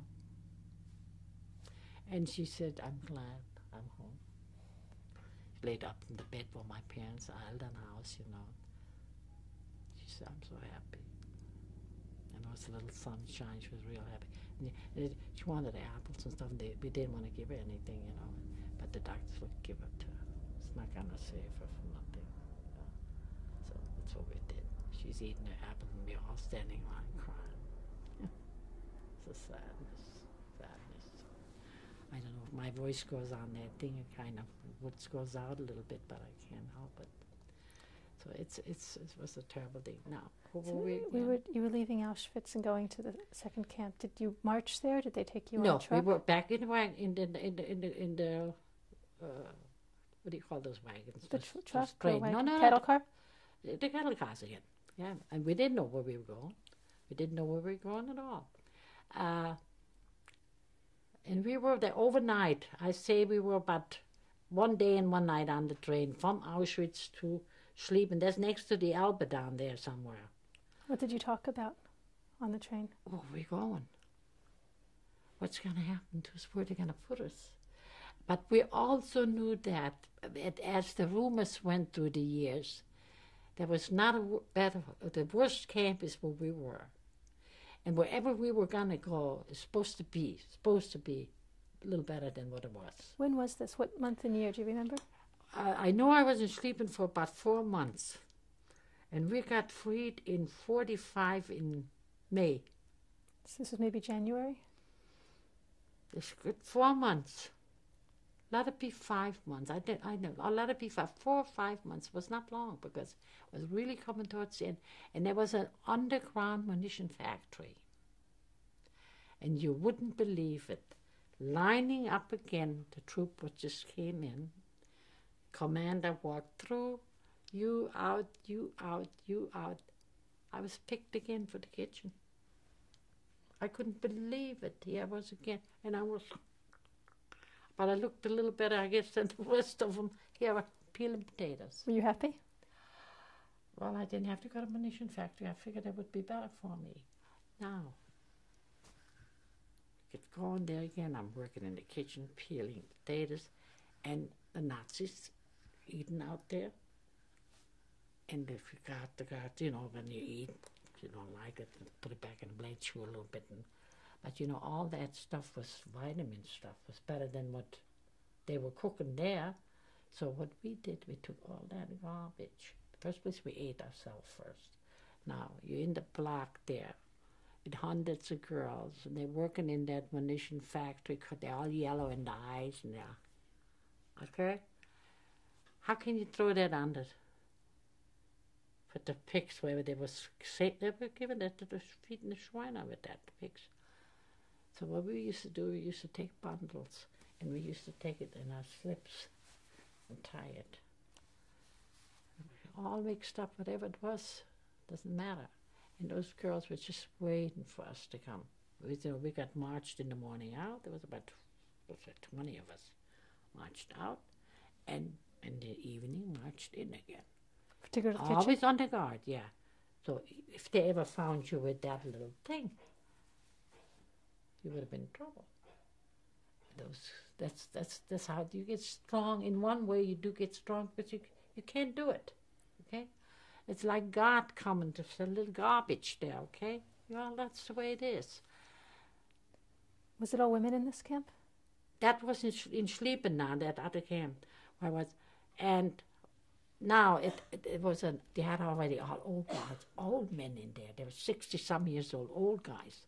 Now I was in the magazine there, making like what do you call that when you count every year? You count what's left over in the inventory. So I was elected in inventory, and I'm counting all the stock what they had in there.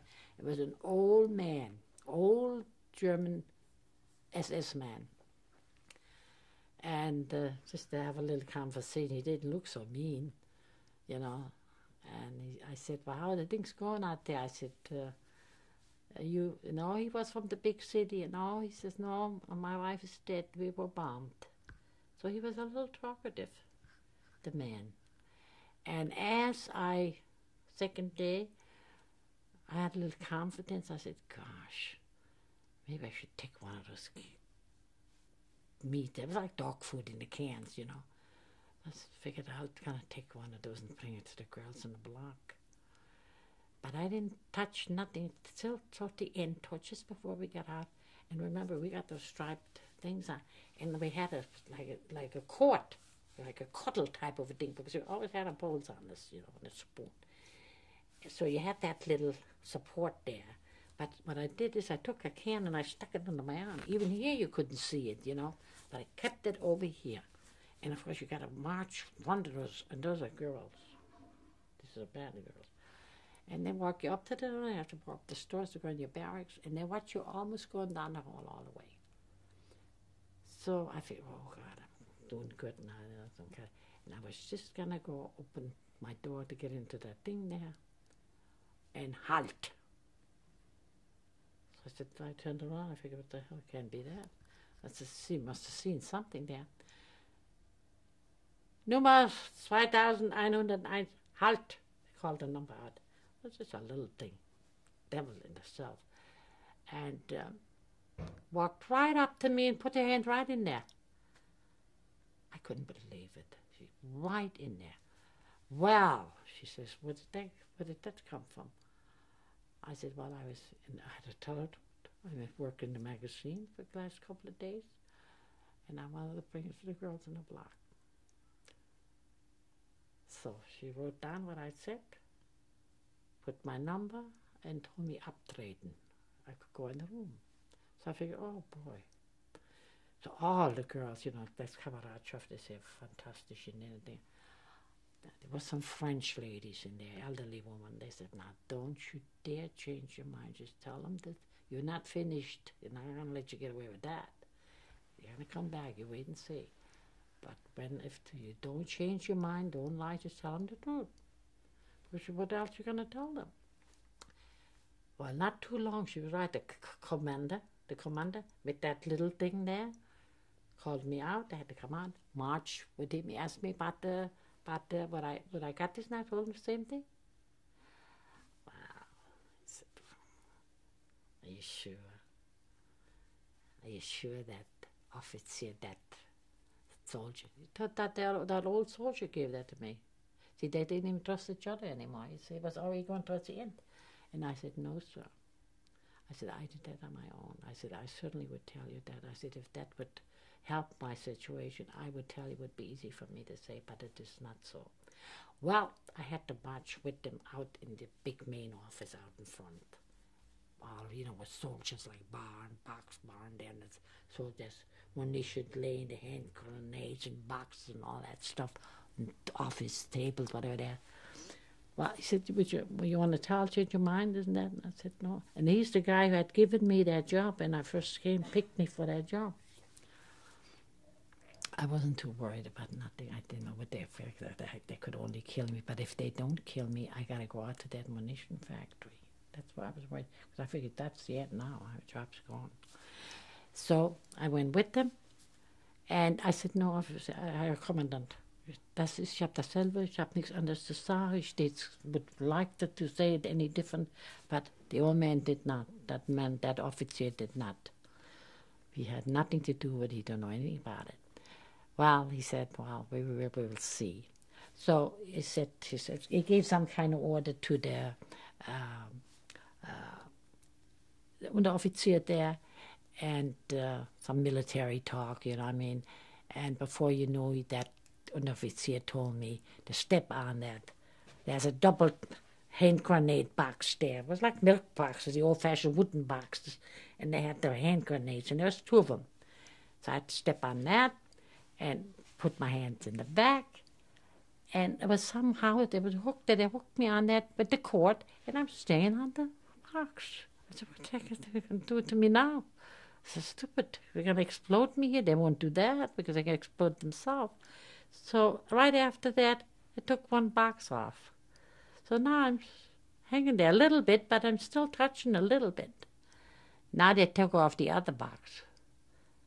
Yeah, I don't think you ever hung on your arms, did you? You're not on the floor, and you're not you're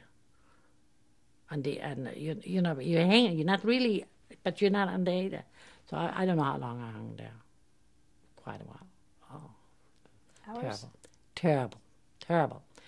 So when I came to again, you know, I mean, so they finally came and took me down, and almost like with something wrong here with my shoulders. They brought me back to the barracks. I thought now I was through with them. Now the next night when it's upheld that the whole camp has to come out, Black 5, Black 6, Black 8, whatever the numbers were there, and every black capo has to count the people and then call in the report. And they march by there and you give them the reports. And after the report is done, if there's any kind of remarks to be made, the commander does it right then and there. Now what they were doing, they were bringing one of those a square table, just a square pit, just an ordinary square bench, a little workbench where men work on, but a little lower. And it's crossed like this on each side. There's enough room. So anyway, they called my number out. I said, "Oh God, what the heck's what they gonna do to me now?" So in front of all those people, all the camp, there was the reason for them doing that. For all those people. How many people? Thousands? I had the whole camp, yeah. Oh God, because I speak to the microphone, you know what I mean, to the ones there. The whole camp, then I don't remember, there was lots of them there. And I had to walk there, okay? So I came in front of that thing, and the two Nazis there told me to get close to the bench and put from my waist down, okay? And then what?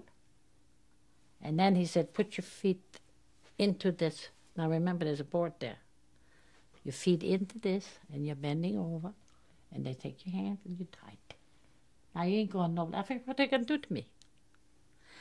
Then he called out, 150 Schläge I'm supposed to get from the 150 is while I stole the food from the kitchen.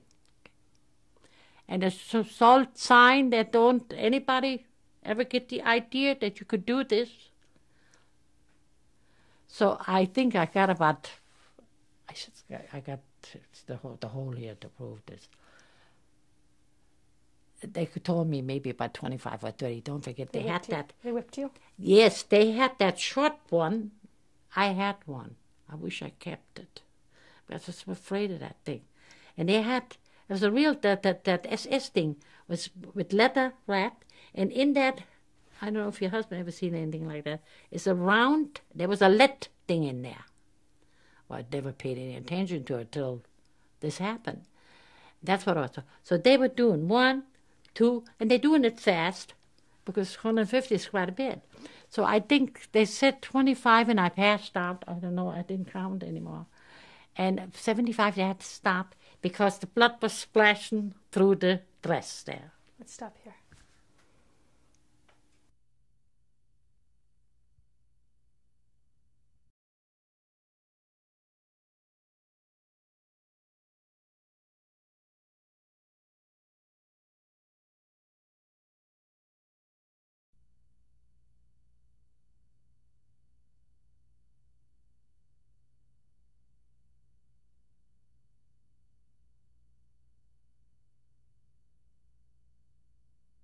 Exactly. I had, but they 75, they had to stop because of the blood splashing. And I did wind up in that sick block, which they just had one, this was compared to Auschwitz, very small can. This was a barrack type. They had quite a few barracks in there, but they only had one large sick block in there. And I woke up and there I was in bed. And that's when I found out through the nurse there, prisoner, there were just prisoners in there. And they studied medicine and this and that, and they handled the situation. Anyway, they were taking care of my back at that time. And so it must have been a week or so went by, and all of a sudden I developed laryngitis. Laryngitis? Yellow jaundice. Yellow jaundice. Yellow jaundice, okay, laryngitis. Yellow jaundice, okay. And so I had to stay there another week. Now we're getting towards the end of the war now. In the meantime,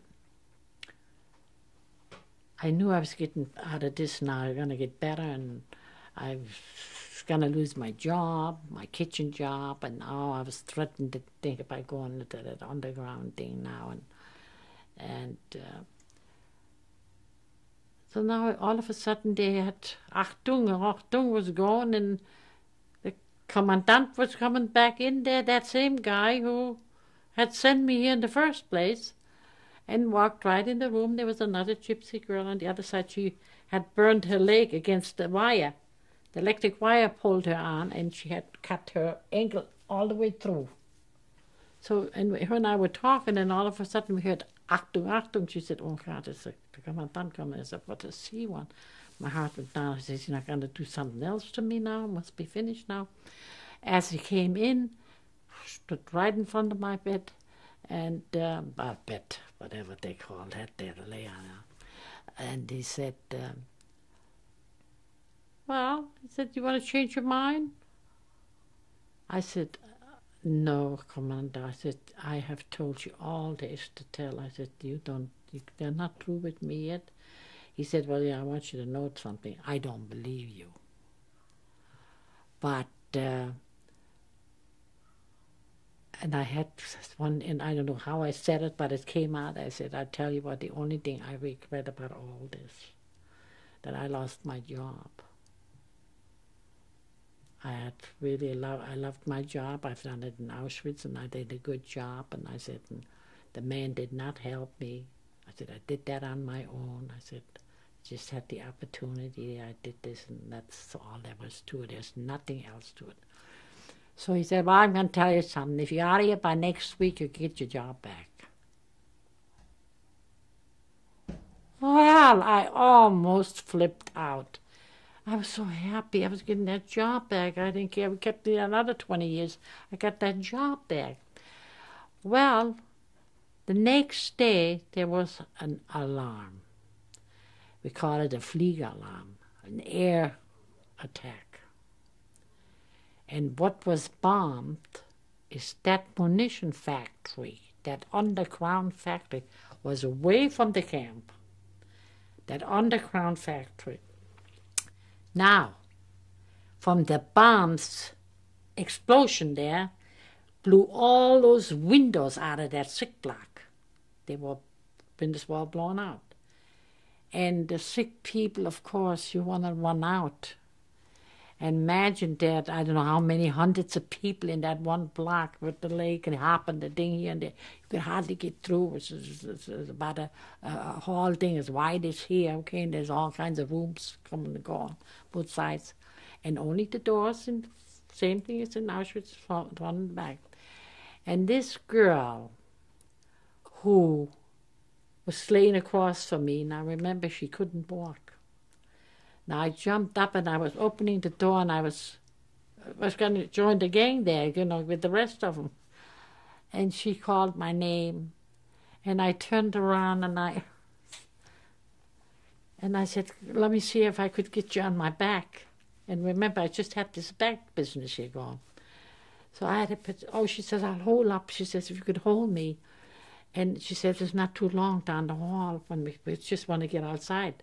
Now, this all happens in minutes, don't forget. So, you know, it seems like forever. But so here I picked her up, put her on my back, came out there.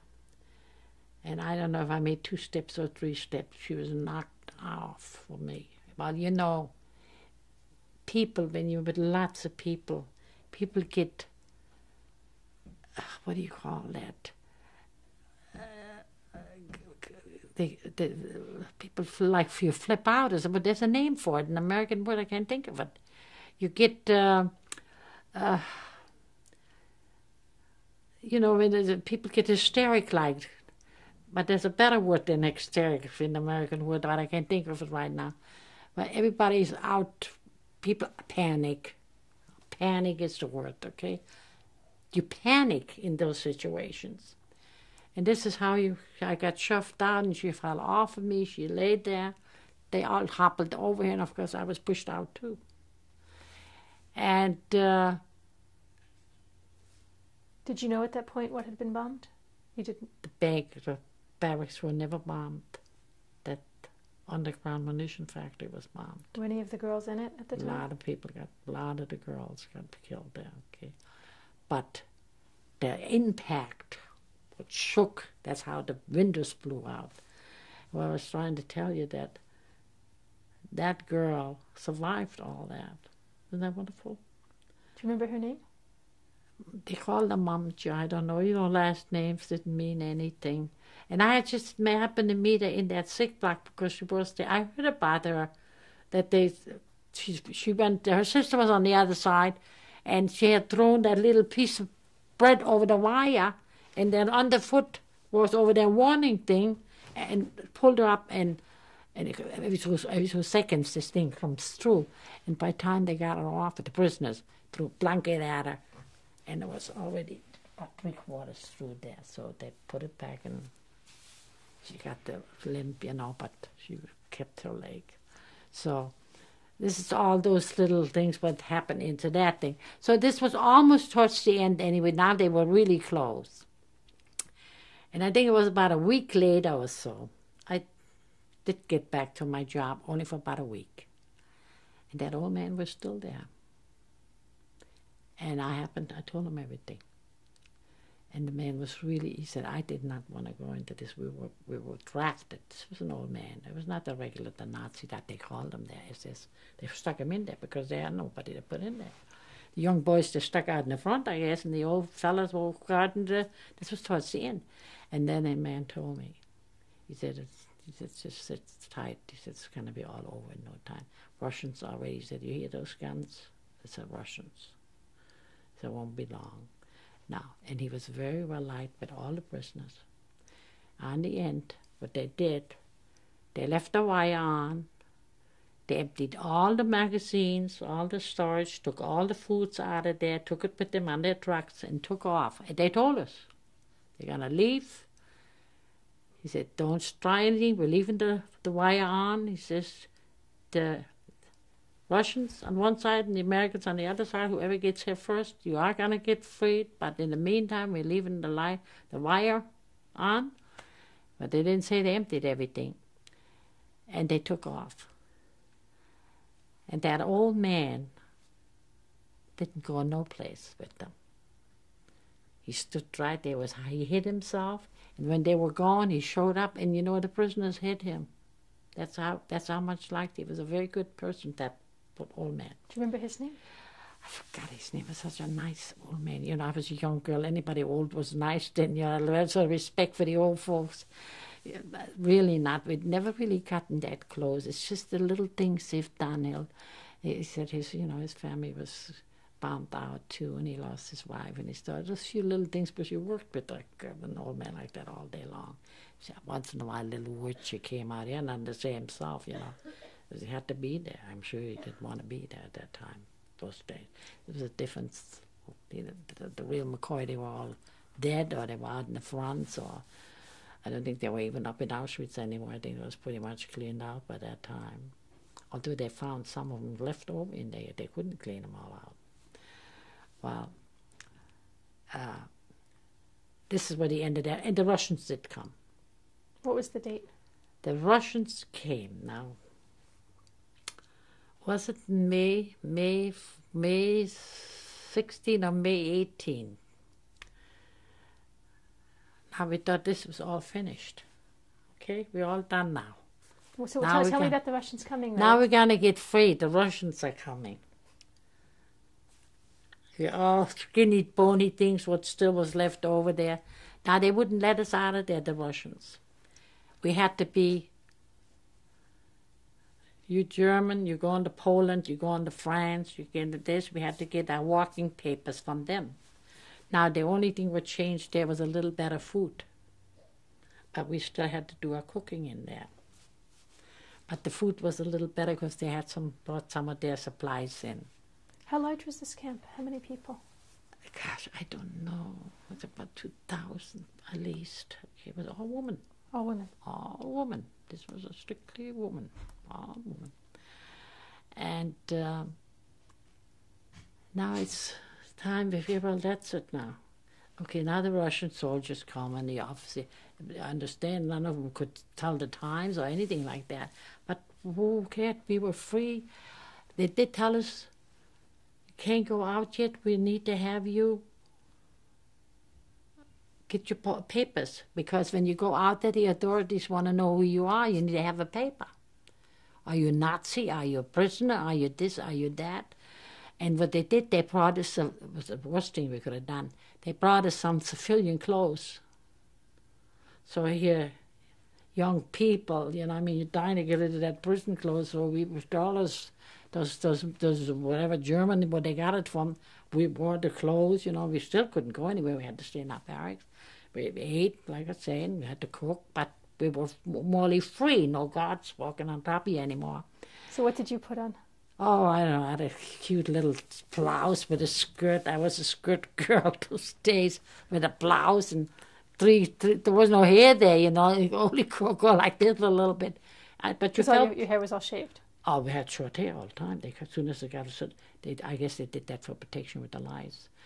Plenty of those around when you're dirty like, you have to live that kind of life. You can't help. So they kind of counted it down a little bit, cut the hair and everywhere, every so often. So, and you couldn't do it yourself because you don't have the supplies. You need things to do those things, So, but then they have the end-lousing time, then they do it. They spray you and everything. And they used Did the men shave you or the women or both? The men, more men shaved did that kind of work than the woman. The woman just got the cruelness. They just cruel. Did they ever make sexual advances when they were shaving the men, if you shied up to them, they had the terrible, What do you think you got there and this and that? They make you feel like, that little bit of respect you had left for yourself even. You want to take that away from you, you know what I mean? So what's the way that situation went. But I was going to tell you something. You're telling me that, so the Russians were processing you? They were that's the word for it. The Russians were processing us, exactly. There was a tall gypsy. It was a Polish girl, a girl with Mamcha. We called her Mamcha. She was Polish. And she spoke a little Russian. The only one who could communicate with us Russians a little bit. And, she was yapping away pretty good there. And I said to her, you know what? I wonder if there's a farm down here. There was a couple of farmhouses, about 3 miles down the road. I wonder if we could walk down there, get ourselves some eggs. We were dying for some fresh eggs. And that mom, just that tall, that gypsy girl said, oh, I go with you. And that Lalka said, oh, I'll go with you too tomorrow. Oh, we'll do it tomorrow. We'll walk down there. Well, that night, they had brought her in. She happened to be out, went with a Russian guy in her civilian stuff. She got raped. For so many, I don't know how many soldiers went after Russians. I said, oh my God, how can that be? They're not allowed to do this. So he went to the captain, reported it to the Russian authorities there, and they told her, do you know any number of a car, of a truck? How can I do anything if you don't tell me who done this? There's thousands of soldiers around here. Could never report them. Never report them. She was bleeding. I was in shock. It was terrible. You found out about this when she came back? Or you were... No, that night when she came back. She took off. But the soldier took her. And I guess they went somewhere and a whole bunch. Everywhere you went, but those Russians were all over the place too. So you got scared to go out there. So did you go get the eggs or no? Let me tell you something. Because that commander said, you take the number. You report them. We don't allow this. So that big, tall gypsies are dark, most of them, and she was dark. She said, we're going, and anybody comes around us, I may tell you something, I'm taking the number. So she says, let's go down there. This is only 3 miles. There's nobody here. They know. And never thought about that civilian clothes. If we only left our personal clothes on, we would have been okay. So we were schwanzeling through the whole wooded area, walking through it and singing. We were happy because we were free and we were going to go home. And not that we counted the days. And we came to the farmer. And all kinds of dead animals laying out there in the Gutshof there, you know. The food was still on the table. The old man was like in shock. And he said, I don't have no more eggs. He said, they killed all the animals. You could see that. He said, I got my wife and my daughter hidden up in the barn. The German guy, the farmer there. He said, we're so sorry. There's nothing we could do. We knew you were there, but there's nothing we could do. You know what I mean? So we went in there's another farmhouse, and the guy had 4 or 5 eggs. So I said, we better get back, Mancha, let's get going. She said, yeah, we're going to get going now. So we was back and run until we hit the wooded area, and all of a sudden here comes a truck full with Russian soldiers. And we're walking, they're coming down this way, we're walking this way. And through the woods, the road there, we could see the sunshine on the other side. So I said to her, they wouldn't do nothing to us. This, the camp wasn't even too far away from there. As they passed by us, turned in the middle of the road with that truck, came back by us this way, and pulled right in front of this thing. Must have been about 10 or 15, jumped down. And because, they go for the Russian people, it's a light race, and a beautiful blonde girl, was tall, little stubbled black hair, and it was beautiful, tall girl. And if not 4 or 5 crapped all of her. And one of them jumped down, he was full with, I never forgotten that, full with, he must have had acne or something, full with scars. He was a little fat-looking guy. And I did one scream and somehow got onto the, and I ran. I couldn't breathe no more. I had to stop. I turned around and I see how they hitting her with the gun. They were hitting her again because she was trying to get away from all of them.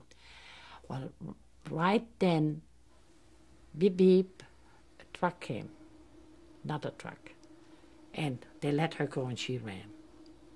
So the truck passed them by. That was it. So, and I said, I'm sorry, we gotta get out of here. We get out of this wooded area. Let's go. They might turn around again.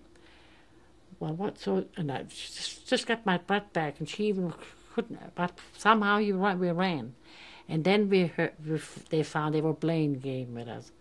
Ba-ching, ba-ching, ba-ching. They were shooting. They weren't gonna. They could have hit us if they wanted to, just enough to scare us, mind you. And she was bleeding. She was bleeding. And we got out of the woods, and of course, we're immediate to the commandant there, to the commander for the Russian. Do you know, in all that mess, that we remembered that number from the truck? Can you believe that? With that truck number? Never believe. He said, I told you, girls. How can I do anything? Well, we weren't going to leave no more. She went into the sick block. They took care of her. They were nice to her, okay? They did take care of her. There were some stitches. She was fighting. It was a big girl, a tall girl, trying to get away from those guys. They were not allowed to do that. They knew that. And the only way they let her go is because that truck was coming. See? And so this is the story about that. So anyway, I think we were there another week. Did they never did anything to the guys?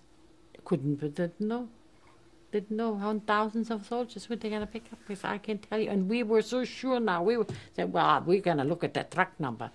But they passed right by us with no trouble. Right in the middle of the whole thing, twice. Now it's time for us to leave. We're all goodbye. Momja, that Russian girl, she never came really to. They sent her back to Poland. Some French people, we got, there was 4 of us who had to go down near the Elbe because we lived on the other side of the Elbe. Now on this side of the Elbe was the Russians, where the American people had it, and they went back over the bridge, over on the other side of the Elbe, and they said, well, there's the Russians, you keep that part, and we're going to be over on this side. Now we had the papers from the camp coming down near that. So many miles took us a day to get there. Where we're supposed to cross that Elbe River there. Had to walk, or they walk, all walk. We had a few things. We lost everything again. We left it all again. And there were 4 of you. There was 4 of us. Do you remember the names of the other 3? 4 of us. There was the gypsy Mamcha. The one with the lake was there. There was another girl who was from Frankfurt somewhere. They're from Frankfurt. Who was very close to home there by where we were there. And of course it was me. Now, we're coming near that river, near there's thousands of German people are laying there now for weeks. They only left so many of them over that bridge, so many of them a day. The Americans did? The Russians. The Russians did. There's on the other side, okay? Now there's the people, it's Russian, okay? They want to get over on the side because their relatives and everything's over on that side. They live over on this side, okay? Now, we thought, we got no problem. We got the papers here. What's the story? No story at all. Going to the commandant there, to whoever the authorities have handled that, show them our papers. Yeah, well, we have people laying here with children for 3 weeks, for 2 weeks. You guys got to line up in the back. Was everyone else prisoners also? Camp survivors? No, they were not camp survivors. They were prisoners? They were free people who want to go over on the other side. And all their belongings in baby carriages were German people. Nothing to do. They're just, from the war. They bombed, house bombed, and they were a bit back over there. They only let so many over. So we thought because we're being prisoners, worn into the camp, and they would let us go over. But they did not. They said to us that we would have to wait because those people here already were, I thought in one way it was okay too, but us being the prisoners and everything, So that tall mom who got hit with the thing, she got a real brainstorm. Now walking up on that elbow, let's say every half a kilometer, there's a Russian with a gun. Half a kilometer, not the Russian. Now the other side, nobody, because it's American people on the other side. The American zone, not the American people. It's Germany, but the American zone. American soldiers. American soldiers. You could hear the trucks flying over there because that Elbe is a big river there. I don't know if you know about that Elbe. It's wide. You cannot swim it there. And all you see is bodies floating down there too because people want to go swim, get over there swimming. Shot them right, they shoot them right in there. Now the Russians are got it, okay? So what was her idea? So she came up. She was a little more older, a little more experienced in life. Don't forget that. Here's young, little, innocent girls. Okay? Little tough. We toughened up a little bit being where we were, but innocent. So she bumped into some Russian soldier there, half drunk. And there was a little paddle boat. You know those race boats, those pointy ones where you go with the race? I think you only sit 2 people in there. That's all you could sit in there. So she's getting up to him. She said, you guys sit over here. And she's going over there. And between her little Polish she learned, a little German, whatever, she made a little contact with the guy. And she said, she got some whiskey. He said, you're going to be here for God, she was telling him. And yeah, how to show you. Come back. Wait till it gets a little dark, you know. He said, can you let my friends over? You know, they want to go home. They're my friends, and I'll take care of you, and I'm going to have a little party, you know, just let's get them over there. She said, gotta do it. So she said, came back to, she says, now we got a plan, we got to do it, otherwise we're going to sit here another 3 months. She said, I'm going to do the rolling. I'm going to, 1, number 2, I think I was the 3rd one. Oh. And the 3rd one, now it's getting dark, so it was already a little finch. There had to be because he couldn't allow it. They weren't allowed to. He was just a plain soldier. I go out there. So she said, no. She said, when we hit that other side, forget about that boat, let the boat go to heck, and run with all your strength and throw yourself over. So you had to go up on the rasen like and then roll on the other side, and there was a freeway, it was Autobahn. So before he came to, there was nobody there anymore. The boat's floating down. And that's how we got over to the American zone. And then it was another few days we were home. We even got rides from the Americans on the trucks there. Picked us up there right away, no. Was anyone from your family waiting for you at home? Oh, they already, yeah. I was, my brother Louis was there already. My sister Blimmy was there already. And my brother Louis, I told you that. My sister Wies, the one who died 3 weeks, she wasn't there yet. My sister Charlotte was there. And so we were waiting because it was kind of soon yet, you see. We were waiting for them. We didn't know where they were. Was your house still standing? House was still there. What happened? They told us the Nazis took it over. Some big shot Nazis stood there for the years we were gone. But they took all the stuff we had in the house. There was nothing left in there. There was nothing left in there. But what's material things? We had our lives. You know, I mean, the Eldon house was still there. We would have went there anyway. It was just the land was there. Like my father said, that's where you're going to meet. That's where we're all going to meet. What was the reaction of the Germans who stayed there? Were they glad to see you? Oh, yeah, and of course, they didn't know. I knew they did. They knew the same thing like we didn't know. Now, maybe the big shots knew, those political people, but the little neighbors, little primitive, innocent neighbors like where we worked, went to school with. My mother had Kaffeekränzchens with, and you know, I mean, no. The political world, I'm sure, the Bürgermeister, they all knew about all that, I'm sure. By the end of the war, they knew, though, didn't they? Oh, they even knew, yeah, they knew then. Oh, yeah. But when you were taken away, you don't think people knew what was happening? Not the neighbors there, but the big shots, yes. Yeah, not the neighbors. Not those neighbors. Were you the first people from your town to be taken away? Only one. There were no Jews in your town that were taken away? Were there any Jews in your town? We were the only ones. Were there Jews in your town when you were growing up? There wasn't any. That I told you was a little bit of a. Now it's a big city, but it was just a little bit of a hometown. Tell me again, how many people? It was about 900 those days. Now I think they got a few thousand in there. I mean, they got a little factories going in there now, and they merged, built. You know what I mean? A lot of other little things going there. So that's pretty good. That worked out pretty good as far as that was concerned. No, they didn't know. They didn't know, and I'm still good friends with every one of them, and of course a lot of them passed away, the old folks, you know, and we used to reminisce about our parents, how good they were, and what they did, and this and that, and this and that. But I tell you, I hope from all this, and I'm so glad this interview is that, because things are really looking too good with the skinheads and all that stuff, that this somehow, somewhere will help to discourage someone to get all this stuff going again.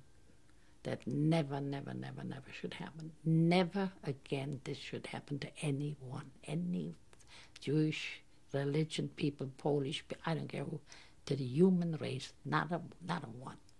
And no organization, no government of anywhere in this world should allow that. They should be they shouldn't even allow the skinheads, even in fun, but we didn't know, we old folks know better. They should never been allowed for anybody to get even that much a hair next to the situation, that there was even an idea that could actually happen again. And it is not just this country, it's the whole world. Let's stop here.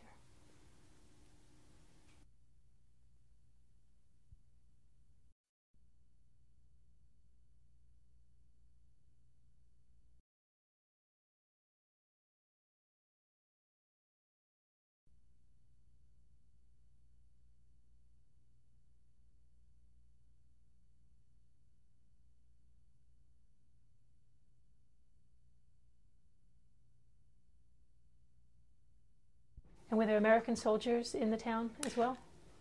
The American soldiers were in the town. They were anti-aircraft. That's what the outfit where my husband was in at that time. And but they were only there for not to guard anything or anything like that. They had occupied some of the homes there. They were traveling through there for some reason. I don't know why they were there. There was nothing to be guarded, but there was a whole night of something. He could tell you more about that. I'm not too familiar with those terms there, but they were stationed there, and he was the captain's sheep driver. He was the captain's sheep driver. Driver. And he was the bugle boy.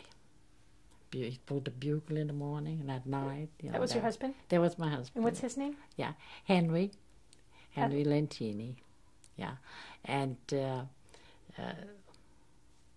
one night I was down at my cousin's house, and they happened to march by there, and they started to talk, with a little broken German, this and that, and I had met him there one time, but I wasn't interested in boys. It was not my thing at that time. My hair wasn't growing in yet, nor anything like that, but a few weeks later, a girlfriend, next door neighbor, she had met a soldier there, and they were going out a little bit here, and there was nowhere to go really. Just going a little, but working around there in the areas there, not much they could do. But she told me he was coming. We were sitting outside and talking, young girls, My sister looking out the window there, and I see them around the corner coming there, in there where he was there again. I met him there the second time. My sister asked him in. My sister Blimmy, the one who died, she was older than me. She asked him in, and they were befriended there, A good talk. And they came in again. He brought some oranges one time. He brought the kids something, the little ones, Fritz, and the little ones. Ernst was small at that time. Even my sister Lise was only about 8 or 9 then. And they used to come around once in a while, and I was not interested. In fact, I went to my sister in Marburg. I wanted to go down there for a few days, and she was not feeling good with the kids. Her two, she had the two children. She wasn't feeling so good, so I went down there for a week. And when I got home, in my mother in our front room, my mother's had a picture hanging there. They didn't take that picture. It was a long picture there, and on that picture was a little picture photograph of him, and it was something signed underneath, "With love, to Julia from Hank." And I said to my sister, "Was crazy or something? What do you think he's coming here for?" She says, "He don't want to see me. He wants to come see you." I said, "Oh, for heaven's sake." I said, "How can you communicate with those guys? You know, we can't." But what he did, because he drove the captain around, he had a little book with German and English, raus and ren and rau and all this. Well, he picked up a few words that way. And that's how we were friends. And, of course, he told me that he fell in love with me. I said, "Oh, baloney." He said, "I did." He said, "I did. I knew that you were going to be the one." I said, "How do you know I was going to go with you?" "Well, I already knew that if you weren't going to come with me, I was going to sign up there forever. I wasn't going to leave you. I was not going to leave you. I knew that." So we were going out there for about, well, we met in 45. No, in 46. This was 46. So you'd been home for a year already? 46, I was already here. My hair was that long. Yeah, you're right. That was 46 because we got married in 40. What did I say? No, it was 45 because we got married in 46. We married in 45, sometime in 45. No, I know him for 8 months because we got married in March 46. That I know. So, and I knew him for about 8 months then. So I did have the short hair. I know I had the short hair. He didn't care about the short hair. He thought I looked good in short hair. Well, that's what he said then. But, yeah.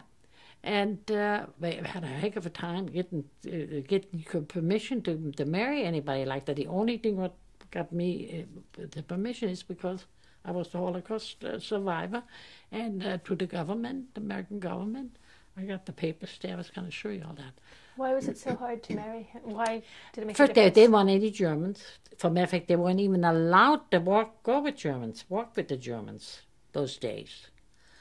And we had to go. He had to go to his captain and told him the whole story, how he felt and this and that.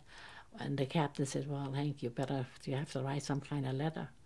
He said, "Now we have to transfer this to the so-and-so." He said, "It's not going to be easy. We have to prove that she's a gypsy and that she was in the camp. But it takes a little doing." He said, "You need this paper, you need that paper." You know how paperwork in Germany is the worst thing with paper. Although the German authorities didn't have that much to do with it, it's the Americans. See, the Germans had nothing to do with it. I only needed my police record there. And, that I was born there and everything. That's about all they had. That was the government, the American government, and the reason there, they didn't want any Nazis in there. It was just for being a precautionary for that particular situation. So, but we finally got it. We drove trains, took the shoes off because we were at a night. Poor people are so poor. Put the shoe underneath the thing, lay down a little bit because we had to ride all night in the train just to go get some papers there. We had to go for the other side of the corner to Germany. Woke up in the morning, somebody took my shoes. It was snowing out there. So the Red Cross came on the railroad station. They picked me out of there and they brought me a pair of shoes. So there's all those little stories, where you go through. And, of course, he was smart. He didn't take his shoes off, but had no intention. I didn't think anybody would take my shoes. Leave me there in the snow. I had no shoes on. So, and then that was our last paper. And then, of course, they gave him a week off. We had a permission. And I got married in my hometown there, in the church. I got the little picture there in the church. What's the name of the church? It was Catholic church. Saint not Sebastian, St. Joseph. Your husband is Catholic? Yeah, he's Catholic. I am a Protestant. I never changed, but I did get married only for the children's sake. I did raise my children Catholic. It's just the opposite what my parents did. And when did you come to the States? I came in the States in 46. And I was in, everything happened in May, June. Everything happens to be in May and June. Was it hard to decide to leave Germany and come to the United States? Well, I'll tell you, it was. I was really hesitating because this is not an easy thing. I just went through hell. And of course, Germany at that time was still hell. It was right after the war, really not that long after the war. And my brothers, because I had to have a permission from my older brother. I wasn't even 21. And my brothers got, they happened to like him. They met him, and so, so they were pretty much, he was a nice, easygoing guy, so they weren't too worried about that.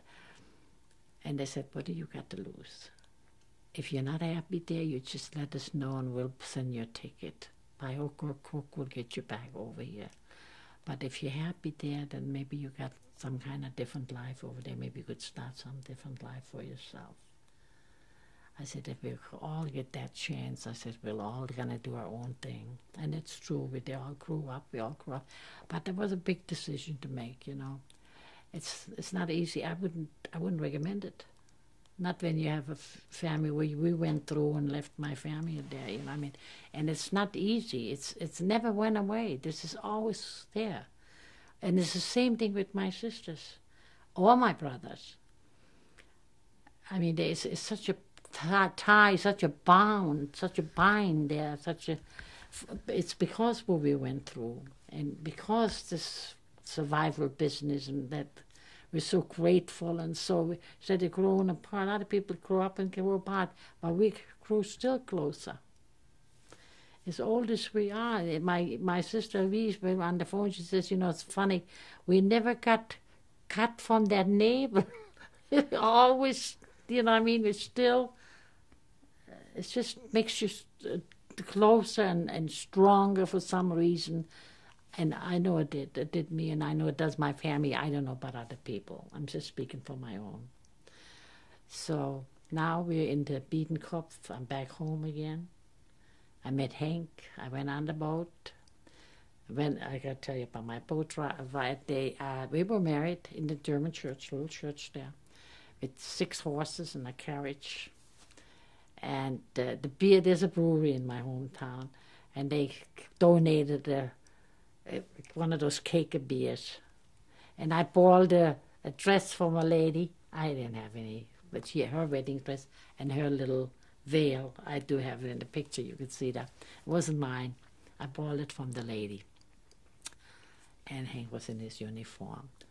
And we made a little dinner there, what we had, with the few things we had. It was better than what we had in the camp. Did people give you... Oh, we were still on the mountain. No, we got doubled rations. I still got some. I want to show you the ration cards. I still have some over there.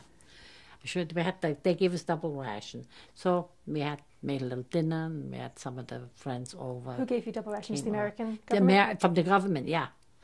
It was not the American government. They made the German government. This was German butchers and German bakers, I mean, not the Americans. But the Americans seen to it that we got the double ration because of the survival from the Holocaust. With the German people only had that single, but they gave us double because, we were all sick. For the whole time then you got double rations, or just because of the wedding? No, for the whole time. What was the reaction from the Germans? Did they resent that? No, they did not resent that at all, no. Some Germans, they'll tell you today, they didn't know it. Some of them do it. They didn't know it till after it got publicized. So it really sounds as though your experience, you had great relations with the Germans before you got taken to the camp and after, and it was just kind of like this... Only with the hometown people. Not all of them, just immediately. What about the wider society? When, before the war, when you were traveling with your family, did people... We had no reason to. But there was nothing... You see, I didn't know I was a gypsy. I didn't know I had a little Jewish background that the great-grandmothers there got together with the 2 Jewish boys. We didn't know that. We haven't talked about that on the tape. Do you want to tell me what you found out about that? Well, this is what they found out. So they said we were I think it was 70% German, and the rest was Jewish. And when did you find this out? After the war. After the war. It was all on those papers. It was all after the war. And Tell me which papers. Papers we got, I don't have any on me anymore. There was, of course, we didn't each get one. They sent us a paper that we was in the prison paper there, that we were so much percentage Jewish and Gypsy. And you think that's why you got sent to Auschwitz? Was the Jewish blood? No, I think the Gypsy, because there were a lot of Gypsies in there too. We were more Gypsy than Jewish. There was a 70% Gypsy, so what the heck? Those German girls those Gypsy girls must have been pretty strong. And I'll tell you, it had to be in the bloodline, because you see, my dad was raised that way, and yet I remember my grandfather was not a Gypsy, but my grandmother was too. Your grandmother was a Gypsy? My grandmother was a Gypsy, not my grandfather, and they never went with wagons. Then how did you know your grandmother was a Gypsy? Because I knew my grandma was a Gypsy. Our parents told us. And they lived in a little, not too far away, in Mudersbach, a little town. They had a little farmy thing there. My grandma, black as the ace stage, had those German outfits on there. She wiggled around in there. And he was a farmer, my grandpa. She died before him, and I think he got to be 90-some years old. He died just before we went to camp. So you never, growing up, you didn't really have a feeling from yourself of being different at all from... I never thought we were different. Never thought we were different at all. No reason. I mean, I know my mother was a Catholic, and I know my father was a Protestant. My mother didn't want to go to church with us. I knew that. But that's about it. You know, nothing different. Even my dad, till we were arrested. And they didn't tell them why they would want to go. Like I told you, we were going to straighten up some kind of a Rassenforschung, they called it. And they were just going to go over to the papers for them. Rasse, for the race you come from, you know, forschung. They're looking through it, you know what I mean? They're checking out your family tree. At that point, were you aware of any of the Nazi concerns with racial backgrounds? Was that at all part of the popular knowledge? Not for you. Not real, no, nothing real. There was a little political party. There was the Hitler Jugend. We were not allowed to join it. My mother wouldn't allow. I told you, she wouldn't let us do this, let us do that. And then with the politics, she said, I got plenty for you to do home. So, and I don't think it was the reason. I think they probably maybe my dad did resent this little political. And I know he worked for the state there. Did he work for the Nazis or for the... No, not for the Nazis. I think he was a little politician that he wasn't going along. Maybe they knew that too. See? Well, I didn't. I never said nothing. They didn't say it was a hate or this and that. The only thing is, you know, when we went to the store as children, 12 years, 13 years, 12 years old, you had to go. It's no more good morning or good day. It was all this Heil Hitler party. But this Heil Hitler I thought it was with the BDM and for the kids stuff, you know. But that thing grew into big serious stuff, see? And that's why she told me, what do you Heil Hitler for? Mom, all the kids do it. Well, forget it. You know. Did you listen to her or did you keep doing it? I didn't want to stick out like a sore thumb. I did it too. And to be honest, you know, I mean, didn't know the meaning of it. They want to be, understand, like peer pressure, like today. That's what you call. You want to get along with the rest of the kids. So I'm sure I did it. And I used to sneak there once in a while doing this BDM thing, you know. And I wouldn't dare tell my mother, but I did take a little peek anyway. Did you sit in or you just kind of peeked in the windows? Oh, no. I stood out. They wouldn't let you in because I didn't have no uniform. You need to have your uniform. You know, mothers had to get you the uniforms. The girls had the black skirts and little mustard shirt there with a little black tie there around the necks. And I thought it was kind of cute, you know, when you're young. Well, don't think any of that. But when we got arrested and you get picked up and you get into this world, the end is, and it's like hell. Has that changed how have your views on the way? Well, I'll tell you how it changed me. I tell you, on the end of in the middle, in all this survival situation there, people dying daily, by the hundreds, by the thousands. My own mother, they threw up there. Did you see that? Yeah. Tell me. Yeah, we wanted to see that because we talked to that truck, the guy who picked them up, and we told him, can we have her put on the end? That cop who had talked to that Nazi guy already. We just want to lay her in the back. So you did that? And he let us do that. And that's all there was to it. She was just, and instead of throwing her up there, we laid ourselves in the back. Tell us your mother's name. Johanna. My mother was young. My mother was only 46 years old. Had all those children, I told you. And she got married when she was about 16. And I think she had her first baby when she was 15 or 16, around that. Because if I figure out the time on my brother Heinrich, the oldest, was very young. Because I was going to ask her one time, you know, and my older sister said, you better not, she's going to slap you in the mouth, you better be quiet.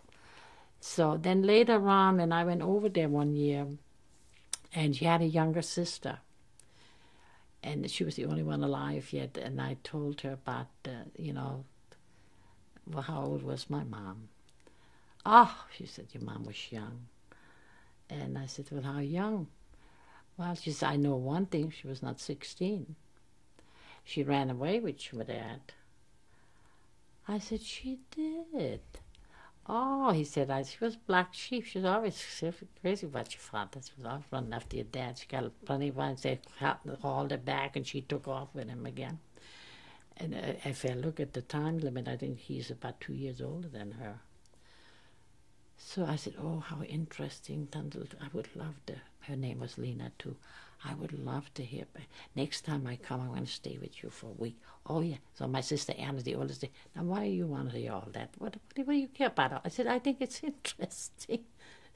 And, you know, I never got to, and the next time I went, she was dead. I was going to stay with her for a week, and I wanted her to tell me all about that. I thought it was so interesting, you know.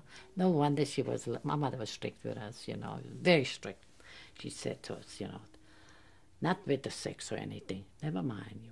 Like she said, I got plenty of work to do for you guys here. You don't have to join no BDM. I give you BDM. It's the kind of thing. We had to be home at certain hours and had to do our chores. We had to do in that way. But she had to be all those children, you know. She had to have some kind. And she had most of the control. Not my dad, because my dad was always busy. And anything went wrong, she had to account for the situation, for the boys and the girls. So it was a lot of responsible. Now look at her. Isn't that a beautiful woman? My dad there. But by the time she died, she was 46 years old. My mother looked like she was 65. And I say my mother was born to suffer.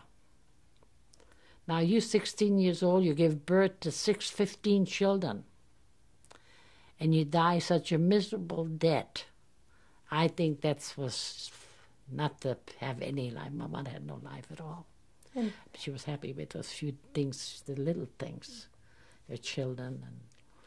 And has that influenced your philosophy of life? It sure did. It sure did. And I am the same way with my children and my grandchildren. Sometimes I feel like blowing them all out of it. And the troubles are there, I'm there, and I'm informed there. I can't help it. That's the way it is. It is the way it is. There's nothing I can do. So. And tell me about your feelings about religion. Have your experience in the camps changed anything at all for you? No. I meant to tell you that I thought I wasn't capable of loving anybody. And I really didn't think there was a God. It wasn't that much of a deal to me, but I didn't pray anymore because I didn't think there was any, because I always said to myself, it can't be God. Because the God I was taught wouldn't let that happen. Innocent people, innocent children, innocent, it's a murder thing. It's a terrible thing. And it can't be. And I didn't think I could love anybody. I didn't trust anybody. Even my husband took a lot. That's why. And he understood this because he knew right away I was in the camp and everything. And he understood that. No, I did not. And he was kind. And it took him a little time. And, you know, I have to tell you, it was no big love at first sight. this grew in. You know, we're married over 50 years. It's about 50 years now. And it just grew into, if that's what you call love, then it grew into that. And I had to learn to trust people again, that and accept that this was a certain time in my life. And that should never happen in that life again. Never, never to anyone, not even to the dogs. Never mind the human beings, the dignity. Whatever you had, I didn't have that much of because I was too young. When I think about my mother standing that picture there with her little hands there, raised us not to be in the slips in front of us. It's just a little something she raised us by, you know. Not in front of your brother in the slip, and this for the boys and you the girls, and this is the way we were raised. And here, all her teaching was robbed from her in front of hundreds and thousands of people there. Well, if my mother was connected right then and there, that I tell you, somebody ripped something out of there, some artery went or something, because my mother was 3 months later, my mom was dead. She did get the typhoid. My mother had the typhoid. She had the stomach typhoid too. So that's the way that situation is. And I told you, they did put her in the sick block, and that cop there, that couple who had contact with that Polak guy, and the end, that he knew he was in, he let, that's why I mentioned that bench to you. He let her come back to the park. It was only overnight. Because we told him, I said, you know, if she's going to die, can she be here? Well, we're around. We like to be with her. And that's how she happened to come to the block for that one night. He got her out of there. And that's how she wound up, that we put her on back of the truck. She went. Otherwise, they would have been looking her right from there. Well, thank you so much for sharing You're with welcome. us. Okay, here's a family picture. And the first one there on the left is me. We're drinking a coffee, Julia Becker, geborene Becker, Lentini. And then comes my little brother, Fritz Becker. My older sister, Anna Klein, geborene Becker. And a little fella on my mother's lap there is Otto Becker. My mother, Johanna Becker. Then there's Lena Becker, the one who polished the shoes. I got my brother Wilhelm, drinking coffee. I got my dad sitting right next to him, Ludwig Becker. There's my sister Charlotte sitting right on next to my dad. Then we have Ernst Becker. Is up in the corner on the right-hand side, and the last one on the right-hand side is my brother Heinrich Becker, and in the middle there, over my sister Lena's, is my sister Dini Becker, and back of her is my brother George. And on the left-hand side, in a little dark outfit, a cup of coffee, is my brother Carl. And when and where was this taken? And that was taken somewhere in Germany. We were with the wagons out, I don't know, but the year must have been around 1938. Thank you. This is the wagon we used to drive around with in the summertime. One of the wagons, like I said, we changed every year. But this is the gypsy wagon, the wagon we traveled in. And if you really look in the back, you see that little anhänger there I was telling you about. There's one in the back there. Anyway, the girl here on the end, on the right-hand side, is my sister Charlotte Becker. And it is a friend of theirs, Booby, friend of ours, family friend. And then comes my sister Linda next to him. In front of her, it's Ernst, my brother Ernst Becker. Then there's Wilhelm, who's turning his face, Wilhelm Becker. Right above him, with his head shown, is Otto, and my mother, Johanna Becker, who has Fritz on her arm, my brother Fritz Becker. My sister Anna next to her, and right below her is my sister Wies turning her head, and next to her, my sister Anna is a friend of the family. And if you look real close, you see my dad's head looking out the window above. That is my father. And when and where was this taken? And that was taken around the same era, the same time. 1938? 1938. In Germany? In Germany. All of them in Germany, of course. Thank you. Every one of them. Okay, now this is a picture from the day my sister Lena died, the one who came home from the concentration camp for about 4 weeks, and she died at home. Now, on the right hand is my brother Ernst. Above that is my sister Dini Becker, all Beckers there. And then I have my brother Louis Becker there, Ludwig Becker. Then my brother George Becker, my oldest brother Heinrich Becker. And below him on the right is my brother Karl in his short pants. Then is my sister Charlotte sitting down. Next to her is my baby brother Fritz. And next to him is my older sister Anna Becker. And myself next to that, Julia And these were the siblings who survived the war? Becker. And that's the survivors from the 15 children. Thank you. And father and mother. And I listed them from, that's all the pictures, all the survivors, and I listed them from left to right.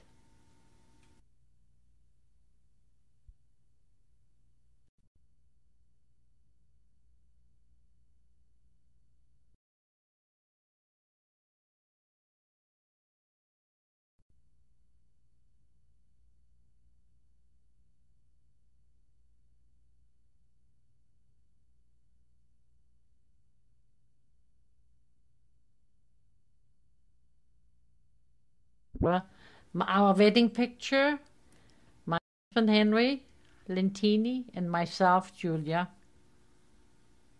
Maiden name? Becker, Married name? Lentini. And when and where was this taken? It was taken in Germany in March. We got married March 16, 1946. What town, please? Town was Biedenkopf, Germany.